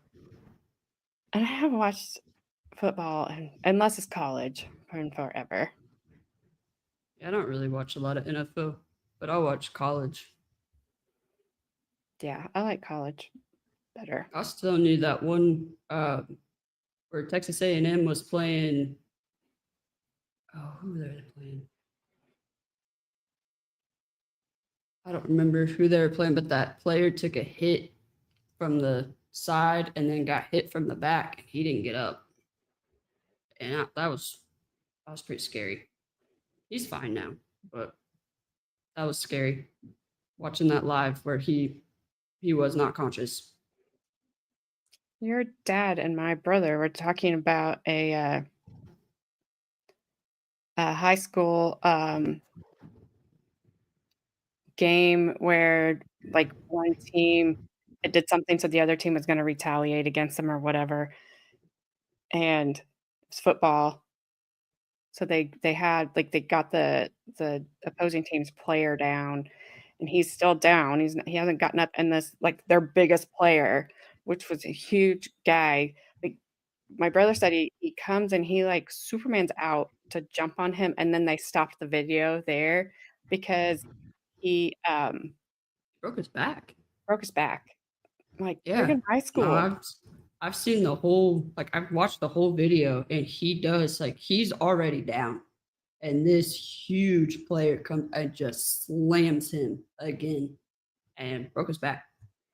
Yeah, that's just sad. Ague voice text. Gabby, I think that rum's getting to you.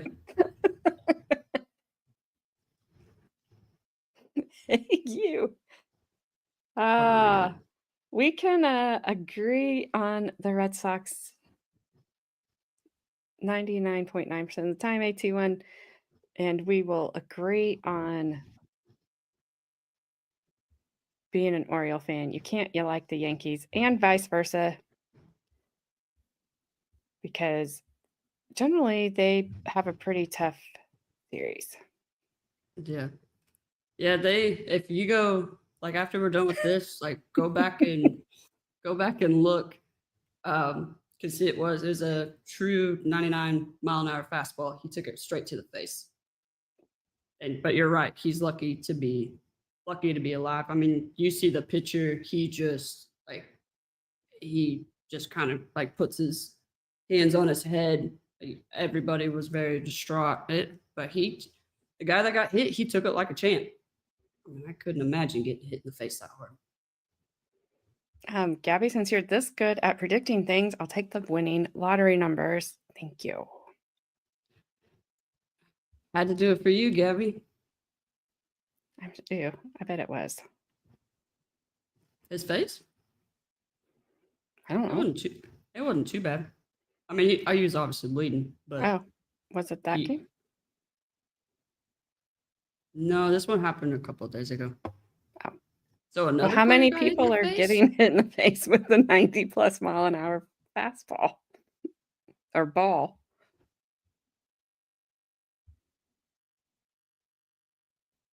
All right. Well, Face.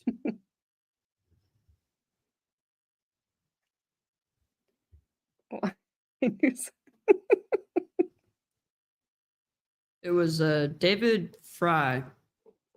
I guess it was one day ago. Got hit with a 99-mile-an-hour fastball to the face. Likely suffered facial fractures, eye injury, teeth injury, and more. well, Gabby knew some girl that took it to the face like that too, and play. Your Honor, outside the presence of the jury, I know that Mr. Nguyen has expressed to the bench that he wants to make some objections to what's displayed here in the well. The state intends, as soon as the jury is called back in, to offer for all purposes States 183, which is the back seat of the suspect's vehicle. And then we're going to ask that Mr. Courtney come down in the well and explain to the members of this jury about this crime scene. Judge, I just want to make sure I'm clear. Miles, am I correct in saying that the body pan, is that what this thing's called, has not been offered yet? The floor pan was offered this morning. It's in for evidence as It is Statement 174. Okay, Judge. For the record, it appears what the state has done is taken the body pan and bolted the seats. And I don't know if the rear seat's bolted in there, if it's just sitting there. The console and the passenger door is not attached to the body pan, but it's mounted on some wood and sitting next to it. We're going to object to using these exhibits together in this format in front of the jury for several reasons.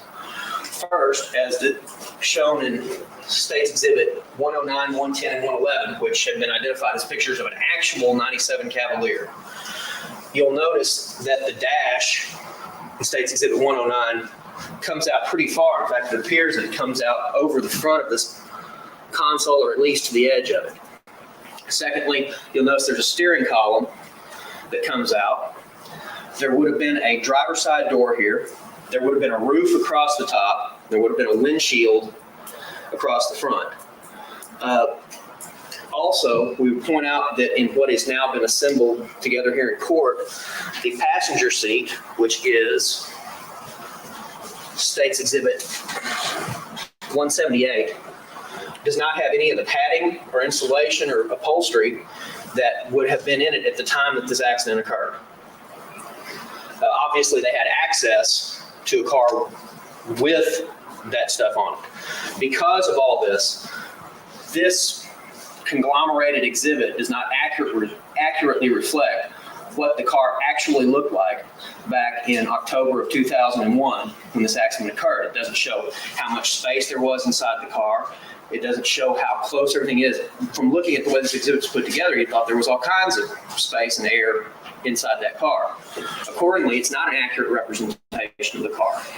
We would also object to Mr. Courtney using it to hypothesize about how the body was positioned in the car or anything else, because without the dash and without the roof and without all the rest of the car in there, there's no way to accurately portray it based on these exhibits.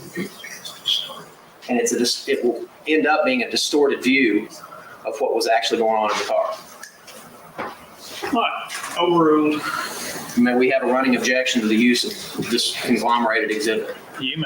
Judge, can we have a running response to the running objection too? Anything further before we bring in the jury? Not from the state, Your Honor. Your Honor, I think that should we give it some kind of identifying number or something as a conglomerated exhibit? Well, I believe each part of it has already been admitted and has a separate number. We want to get a picture of it before it's disassembled, Your Honor. Your Honor, during the lunch break, Tim Baker, who's the photographer for Tarrant County, was in here with the court's permission and took some photos. He's taking them back to the county photo lab this afternoon, and we'll develop them for the court. And he can have them back tomorrow for the court's benefit for whatever purposes the court sees fit. Hopefully they'll come out. And at that time, Your Honor, we'd like to have one or more of those pictures put into the record so that it would be clear for appellate purposes exactly what we're objecting to. Okay. Anything further? Not from the state, Judge. Nothing from defense, Your Honor. Bring in the jury. Good afternoon, ladies and gentlemen. Counsel for states, you may continue. Mr. Courtney, have you had a chance during the lunch break to look at states 183? Yes, sir. Is that the back seat you collected from March 2002 from the defendant's vehicle? Yes, sir. Your Honor, at this time the state would tender to defense states 183 and move for its submission in evidence. Subject to our previously granted running objection, we have no further objection. Forward the numbers again. 183, Your Honor. States Exhibit 183, and was the other 182? Your Honor, just one. This one? All right. States Exhibit 183 will be admitted. Mr. Courtney, as the components of the vehicle are now assembled in the courtroom, would this three-dimensional representation or aspect of it aid you in your testimony of blood spatter before the jury? Yes, sir.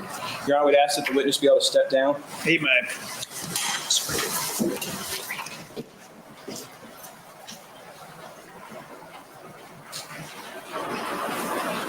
Mr. Courtney, if I ask you to stand around here where you can see the jury, and please speak up when you're down here. If you could take this pointer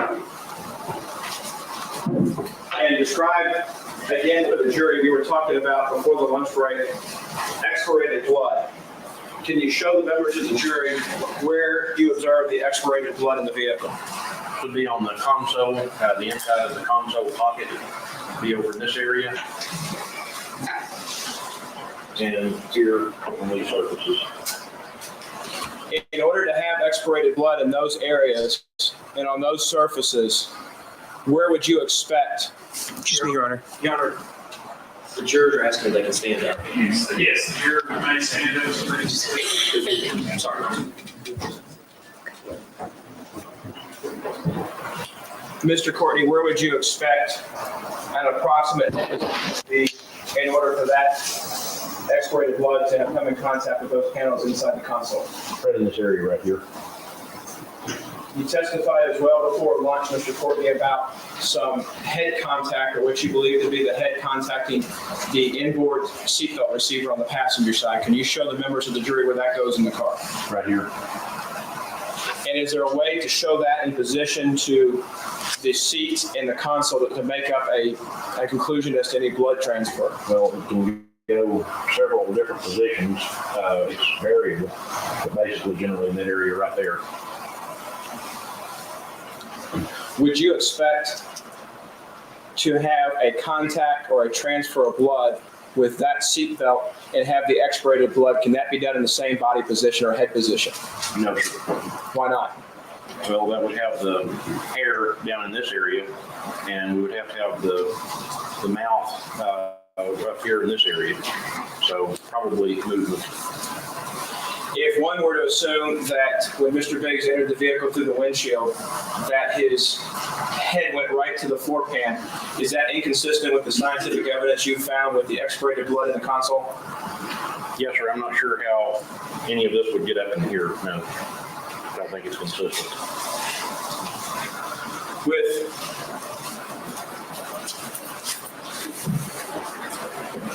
State's Exhibit number 7, a photo of Mr. Biggs' left hand in the park when he was recovered by Fort Worth PD. I want to talk to you about the door panel labeled States 176.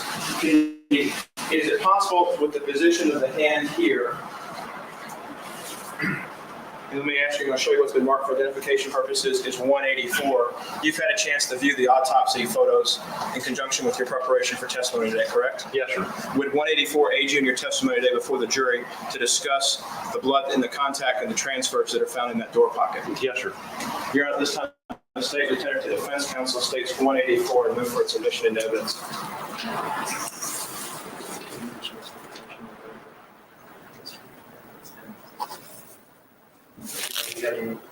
No objection to this photo. All right, States Exhibit 184 will be admitted.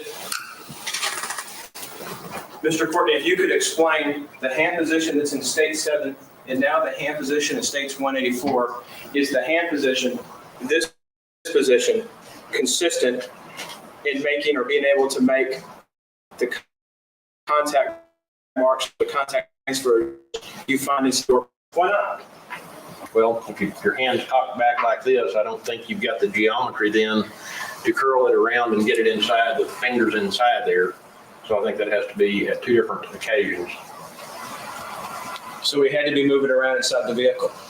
It required one movement, yes, sir. And for there to be blood pumping or flowing out of a wound, somebody has to be alive, correct? Yes, sir. And if the blood flows to the lowest point, correct? Yes, sir. And that door pocket is higher, Your objection, he's leading. Sustained. is the door pocket, Mr. Courtney, positioned higher in the vehicle when you observed it on 15 March than the floor pan? Yes, sir. And the blood would flow to the lowest point to the floor pan if his hand's down there or any other part of his Objection, body? Your Honor, leading. Sustained.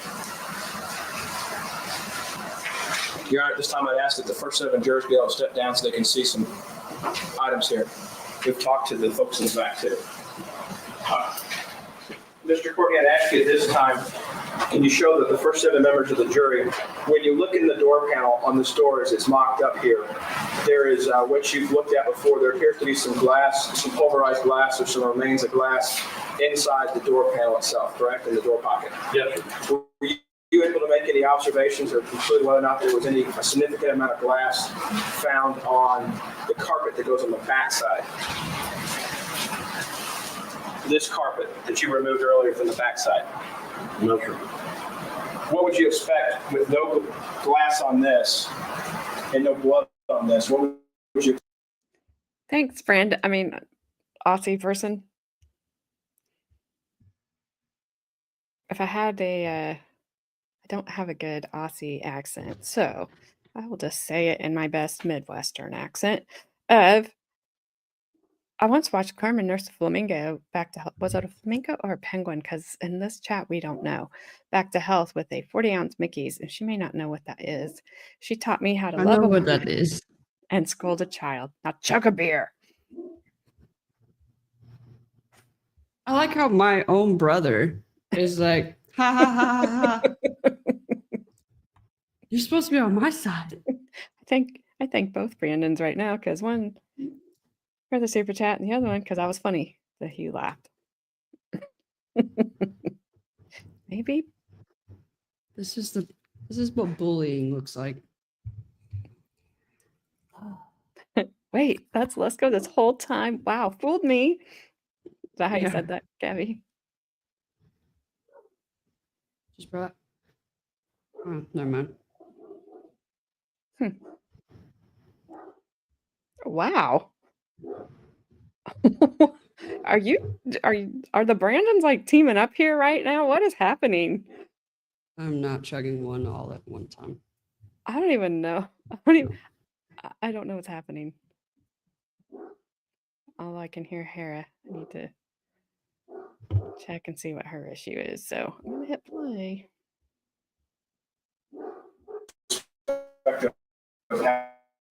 Happened in the element of time and how the two came in the door pocket, the blood and the glass. Well, the glass, I think probably would have fallen into here, and obviously it's not coming off someone's hand. Could fall into here, ricochet off of the backing and fall into the pocket there. Whereas the blood couldn't do that because it didn't leave any stains here on the carpeted area here. The glass wouldn't show where it hit, the blood would. So in my opinion, the blood down in the bottom there is not coming in and ricocheting off of the carpet, but rather it is coming out of the wound, in my opinion. And ricocheting could be from an individual such as Mr. Biggs moving about or when the body was removed from the vehicle, correct? You could have ricochet blood from either Mr. Biggs moving about the vehicle with his hand or ricochet blood from somebody moving the body throughout the vehicle and having it cast off. Well, you could have, but I don't believe you have any ricochet blood. So it looks like something was definitely bleeding in there. That's the only explanation I can find for it. Can you show the first 7 members of the jury where the seatbelt harness, where the seatbelt receiver comes into the seat and the blood you were talking about earlier, distance? That would be here on the, toward the seat side, the seatbelt buckle segment, and then here on the console. And could you show them where the expirated blood is? That would be back on this side of the console pocket and on the front surfaces of the console pocket. Do you have a hypothesis at the time of entry of Mr. Biggs into the vehicle of where that lid was for that console? I believe it was open because of all of the evidence inside.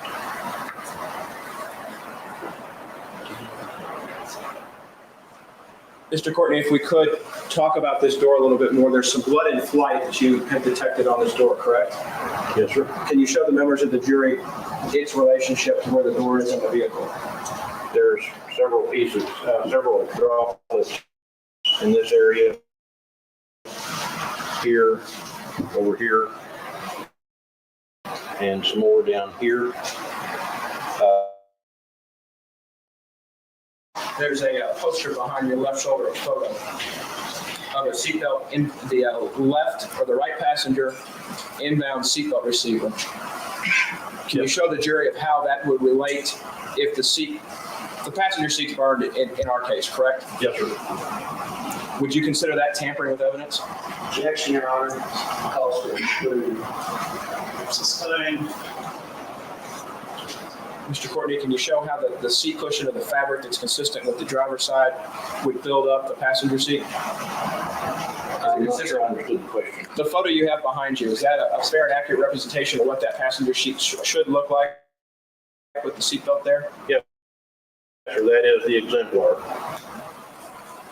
And would that help support your finding that was consistent with the seat being somewhere in the position that it is in the courtroom today? Yes, sir. Your Honor, we'd ask the next 7 jurors to come down. Aye.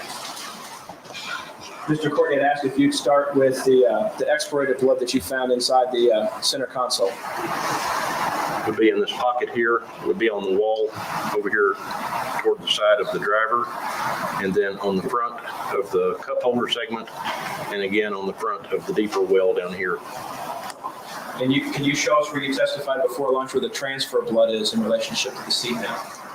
That would be in this area here. With the seatbelt, and I apologize for sitting down here, the driver's seat's blocking my view. With the seatbelt in position, can you show the members of this 7 part of this panel here where the seatbelt and the console make up a transfer mark on the side where you discovered those hairs? See you, Heidel. Good to see you. Have a great rest of your night. Yes, and what Frank said, keep safe. Yes, be safe. Be here. Sorry. No, you're good. Thank you, Zach. I know. I have my own bad decisions. Yeah, Carly, they're showing the jury the car that they have kind of put together in the courtroom that they were arguing about a few minutes ago. So they're not showing us. They're not even polite enough to show us the seal. Like, just at least keep it on the Right. state seal. They're like, no, you just get the top of it. But I do want to say, I did chug that one, Mr. Lesko and Mr. Super Son. You can go watch it on replay in case you missed it. There you go. I knew there was going to be Gabby's comment up. As soon as Carly said that. Don't bring the other one up, Gabby. All right, here we go. In here. Can you show us where the blood in flight was on the passenger door? Be these areas here, here, another one down here, and there's some smaller ones up in there. Mr. Courtney, where's I noticed we have the floor pan. Where's all the carpet that was recovered? There wasn't any carpet the first time I saw it. It's been removed. Do you know who removed it? I don't know. Thank you, Your Honor. This part of the panel can step back. Mr. Courtney, I'm going to ask you if you could show the members of the jury, hypothetically, how one might be able to get a transfer or a contact mark inside that door panel.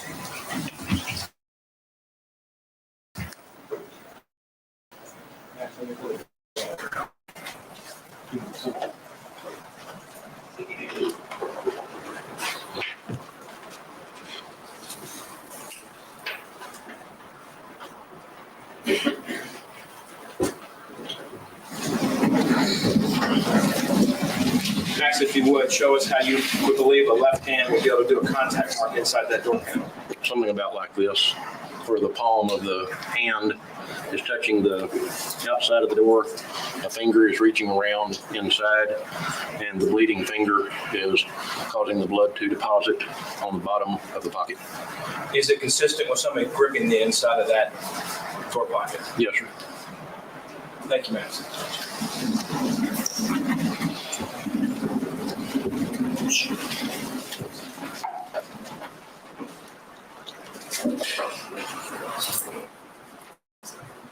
Mr. Courtney, did you collect any other physical items from the vehicle? Yes, sir.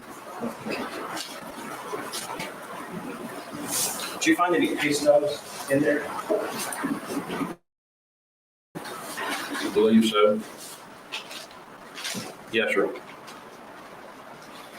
Show you what's been marked for identification purposes. It states 169. You recognize states 169? Yes, sir.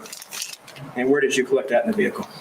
These were the driver's seat area on the floor. I'm going to show you what's been marked for identification purposes. It states 171. You recognize 171? Yes, sir. And where was that collected from?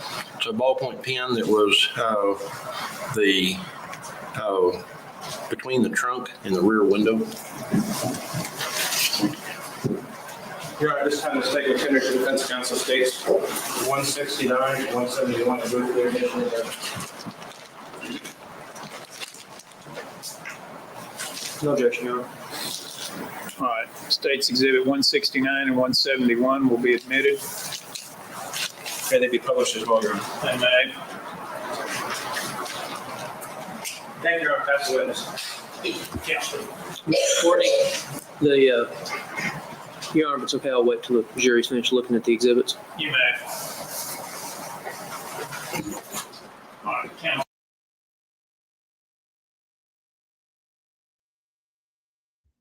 I was gonna let her tell you, Sharon. Maybe she hit it. It's bush light. It's cheap. All right. We talked about this last night. My favorite, all-time favorite is Francis Connor, which is a German beer, but I can't find it in Texas. And then my second is Oktoberfest, which I'm actually super excited about because I only get it once a year and absolutely love it. But Brandon, my brother Brandon, if you want a full, my glass is right here. So if you want to drop a super chat, fine.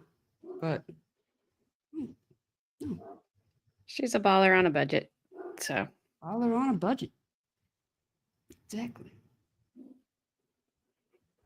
Swamp National Bohemian. No. Ew. I've never even heard of that. No. No. I may be cheap, but I'm not that cheap. Wow. It must be bad. You want something that tastes like ass. Well, I'm not going to ask how you know how that tastes, and I'm going to hit play.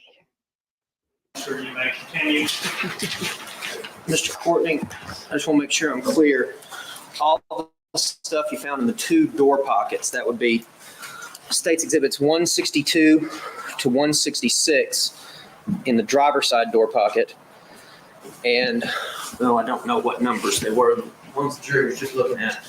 169 was in the passenger door pocket, not in the door pocket. 169, 171, which were in the floorboard or otherwise in the car. All that stuff was there in March of 2002, correct? Yes, sir. And to your knowledge, the accident in this case was in October of 2001, right? Yes, sir. I believe so. So all that stuff was in the car 4 months later. Yes, sir. Now the hammer, that's States Exhibit 161. Did y'all take any fingerprints off of that? Tried to. Did you get any? No, sir. Was there any blood on it? Apparently not. Okay. Fair to say you have no idea who, if anybody, well, you know somebody used that hammer to break out glass, right?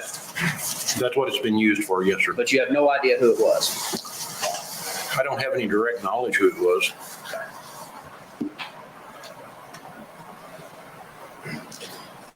Now, I want to talk to you about the blood that's inside the console that you say that is expirated blood.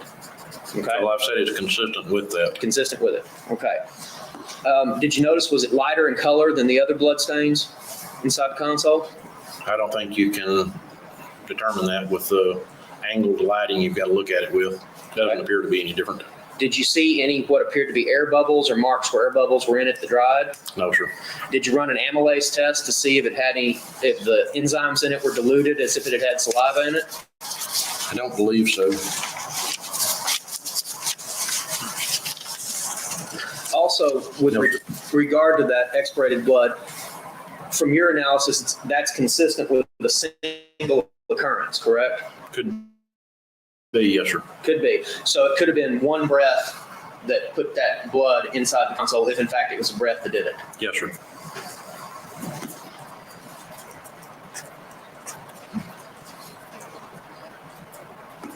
Now, with regard to the hair, there's two places you found hair in the car, correct? There's up on the kind of the top of the windshield where it goes into the roof. Right. Okay.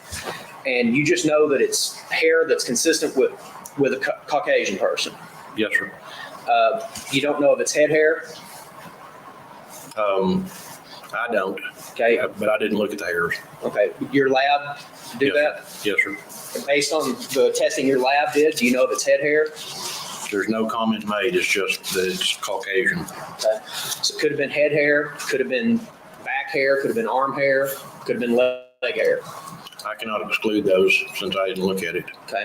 Now, with regard to the hair that was found on the console and on the seat belt, I'm going to call it the clicker thing because I can't remember the name of it. All right. The hair that was found there, that could have been head hair, could have been arm hair, could have been leg hair, could have been back hair. You don't know. Your lab's testing doesn't say. It doesn't say.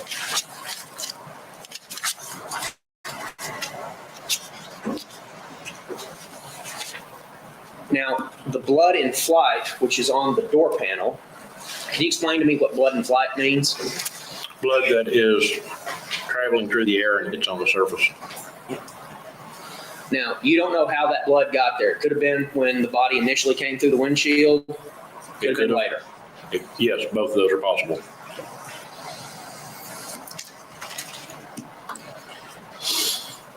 And you've already said that the expirated blood is consistent with a single occurrence, correct? Yes, sir. And you don't know how long the head was in that position to cause that blood spatter, correct? I do not. Could have been a matter of seconds. Yes, sir.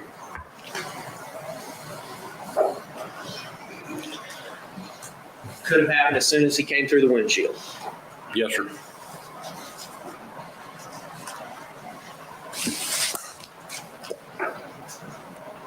And in fact, while you have given an opinion that at one point the body was positioned so that the head was there in the seat and the hand was in the door pocket, you don't know how long the body was in that position. I don't.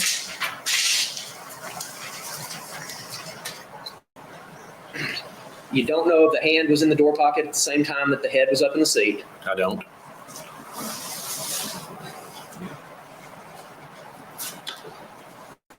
Can I have 1 second, Sean? You may. There's one other thing I wanted to ask you about. May I approach the witness, Sean? You may.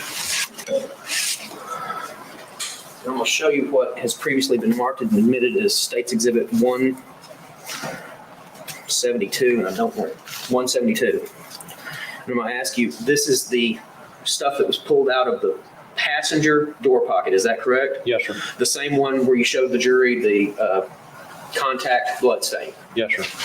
And basically, am I correct in saying these are shards of glass or little pieces of glass? Yes, sir. Okay, and there's a penny. Yes, sir. And there's a couple of hairs, right? Yes, sir. Okay. And was any testing done on any of this to see if there was blood or whose hair it was or anything like that? Not specifically on this. There were tests done of the stains inside the pocket, but not on this particular stuff here. Nothing on the contents of State's Exhibit 172. That's correct.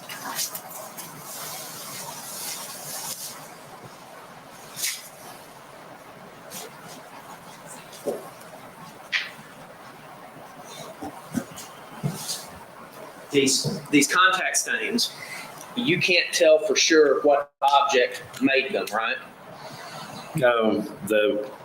Toward the back of the console on the seatbelt, that I would say is a hairy surface. Beyond that, I can't tell. Okay, so the ones that are further towards the front of the console could have been either blood on there and somebody touching it, or somebody with blood on them touching it, Yes, sir. or an object with blood on it touching it. Yes, sir. And you can't tell when those were made onto the console, right? Just that the blood had to be wet at the time is all I can say. No further questions, John. Agree, Director. You may. Mr. Courtney, with regard to the blood in flight on the door panel, you've testified that it's consistent with being deposited at impact. Is it also consistent with the victim moving about inside the vehicle? Yes, sir. Would you say that expirated blood is a fine spray or a fine pattern of blood that's found when it's expirated, such as what's in the console here? Typically so, yes, sir. What other type of patterns, what other force, what other you usually see commonly, mechanisms to produce that fine spray? That small drop, the only other thing I've seen is a gunshot that would do that. What's what? John? You may.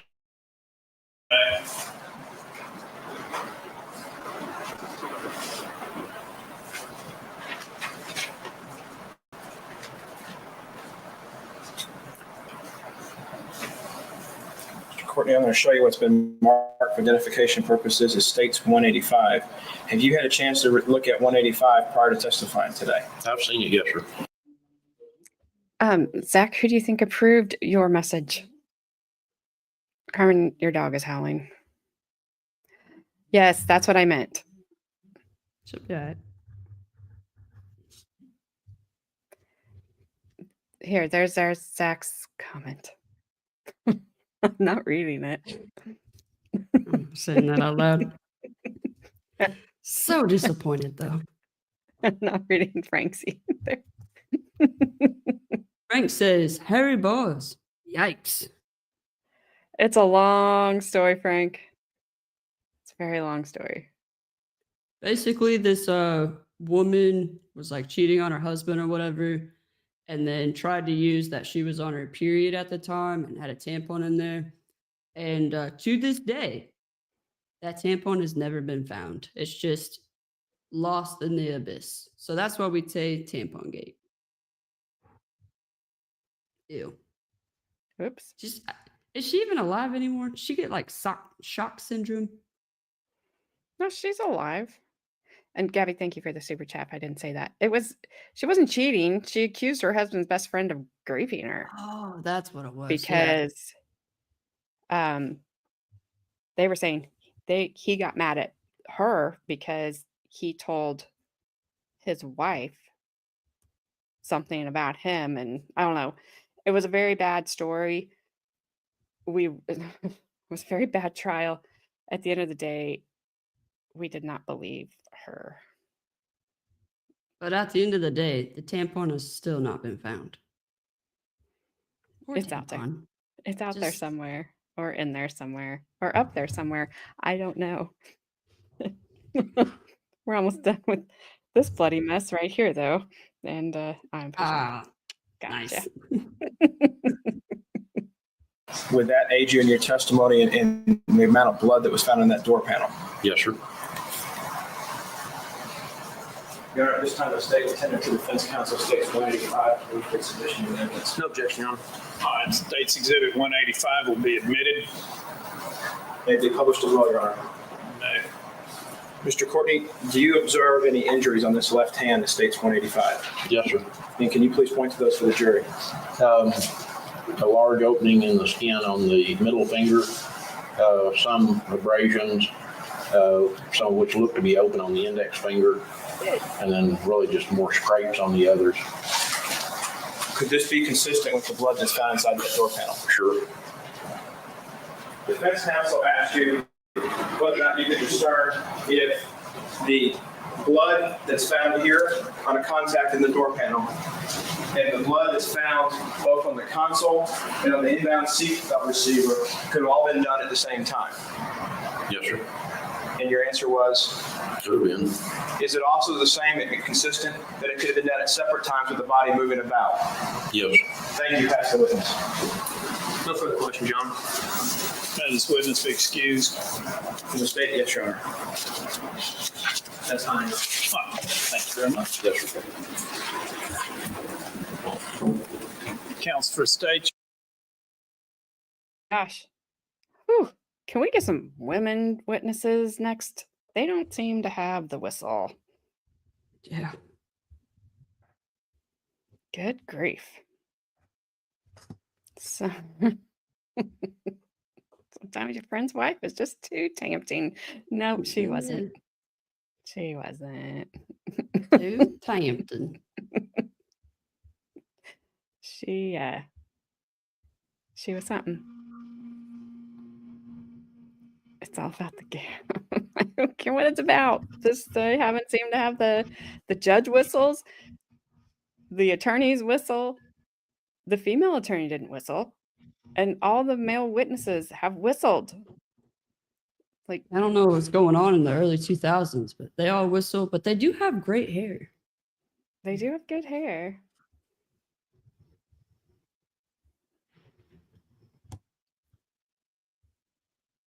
You should hear my mother-in-law explain how she had a patient in the ER in, is it Ramstein, Germany? Major dildo.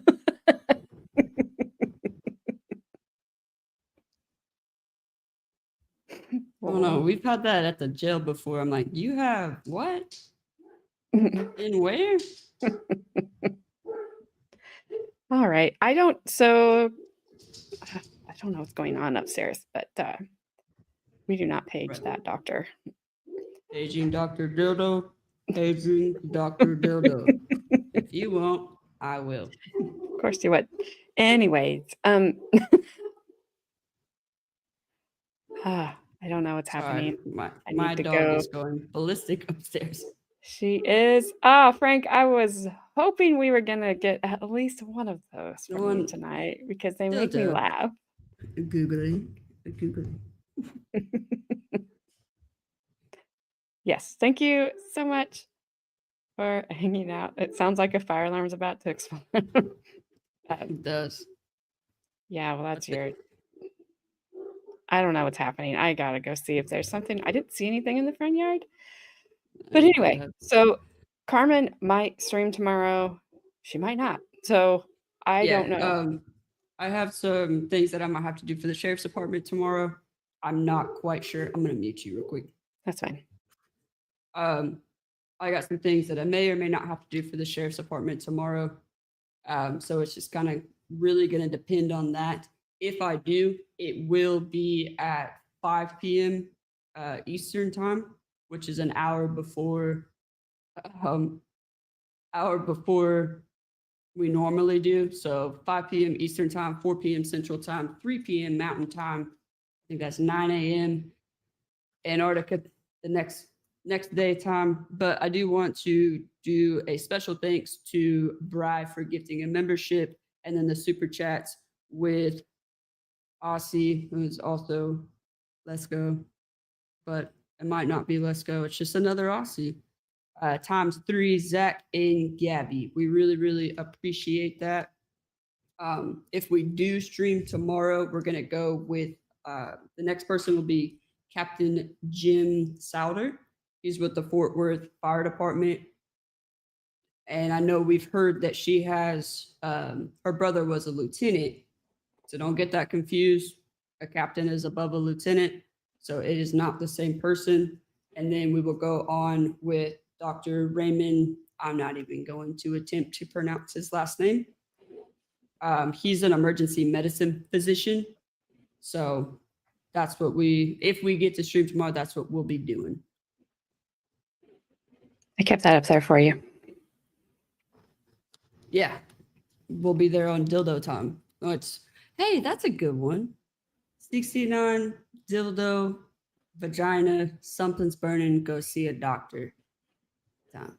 Also, there's a tampon lost somewhere. Also, nobody censored your jokes. No one censored your jokes. I've been sitting here Yeah. waiting. And you left her hanging. I had it all ready to go. You just left me hanging. And thanks. Do you see how much we were kind of buffering here tonight? I'm really trying to fix that. Although I don't know that tonight was completely my fault. No. But just so everybody does know, when we are smiling and laughing during the trial, we are not laughing at the trial. We are laughing during the live chat that is going on. And all super chats, super stickers, memberships, anything like that is actually going towards a new computer for Miss AJ herself, because your computer sucks. Thanks. You're welcome.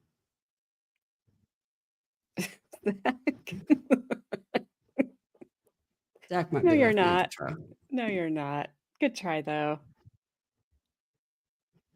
Gabby, Zach, we know. Zach, whenever you try to be mean, you just can't. Not with us, because we all know you're too nice of a guy. Yeah. It's not bad. Thing.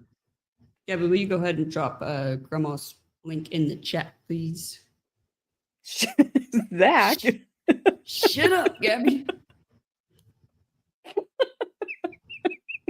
We're beyond shutting up, Gabby. Shut up, Gabby. Gabby says I shit down. Thank you. That's awesome. Just because that is... Well, Zach, your phone did not autocorrect it to shut, so...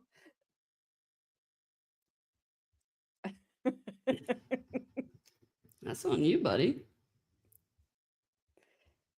Oh, my. What did Gabby say? Yes. So after this, most of us, not her, because she goes to bed. AJ goes to bed at freaking 8 o'clock, like an old woman. Because your dog and my dog wake me up at 12:45 here recently. I'm like, I'm not getting up. It's in the middle of the freaking night. Go away. They're like 3:30. No. They do wake you up pretty early.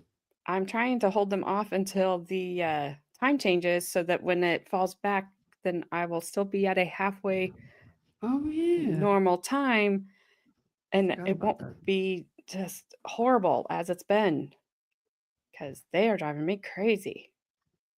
All right. But we do go. She will never go there, Zach. Ever. The only thing that's ever went to Australia that Gabby owned was a croc, where she flung that thing. But with Grandma's house, we go hang out over there in Grandma's house. After this, we go play trivia. It's actually really, really fun. It's just like general knowledge. I think today we're doing is that creature real or is it AI? It's actually a kids channel, so the adults, we kind of speak in code to say very inappropriate comments. But you're fine. As long as just don't cuss in the chat. Don't say anything derogatory that's not in code that a kid would be able to decipher in chat, and you'll be good to go. It's a really, really fun time. So I hope you guys come and join us over there. That starts in about 40 minutes. Frank, we still haven't quite figured it out. Was it a flamingo or was it a penguin?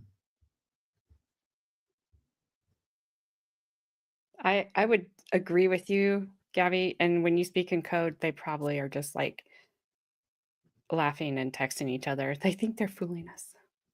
Well, I have a swear jar over there, so whoops, I can say one or two things. You're very good at Grandma.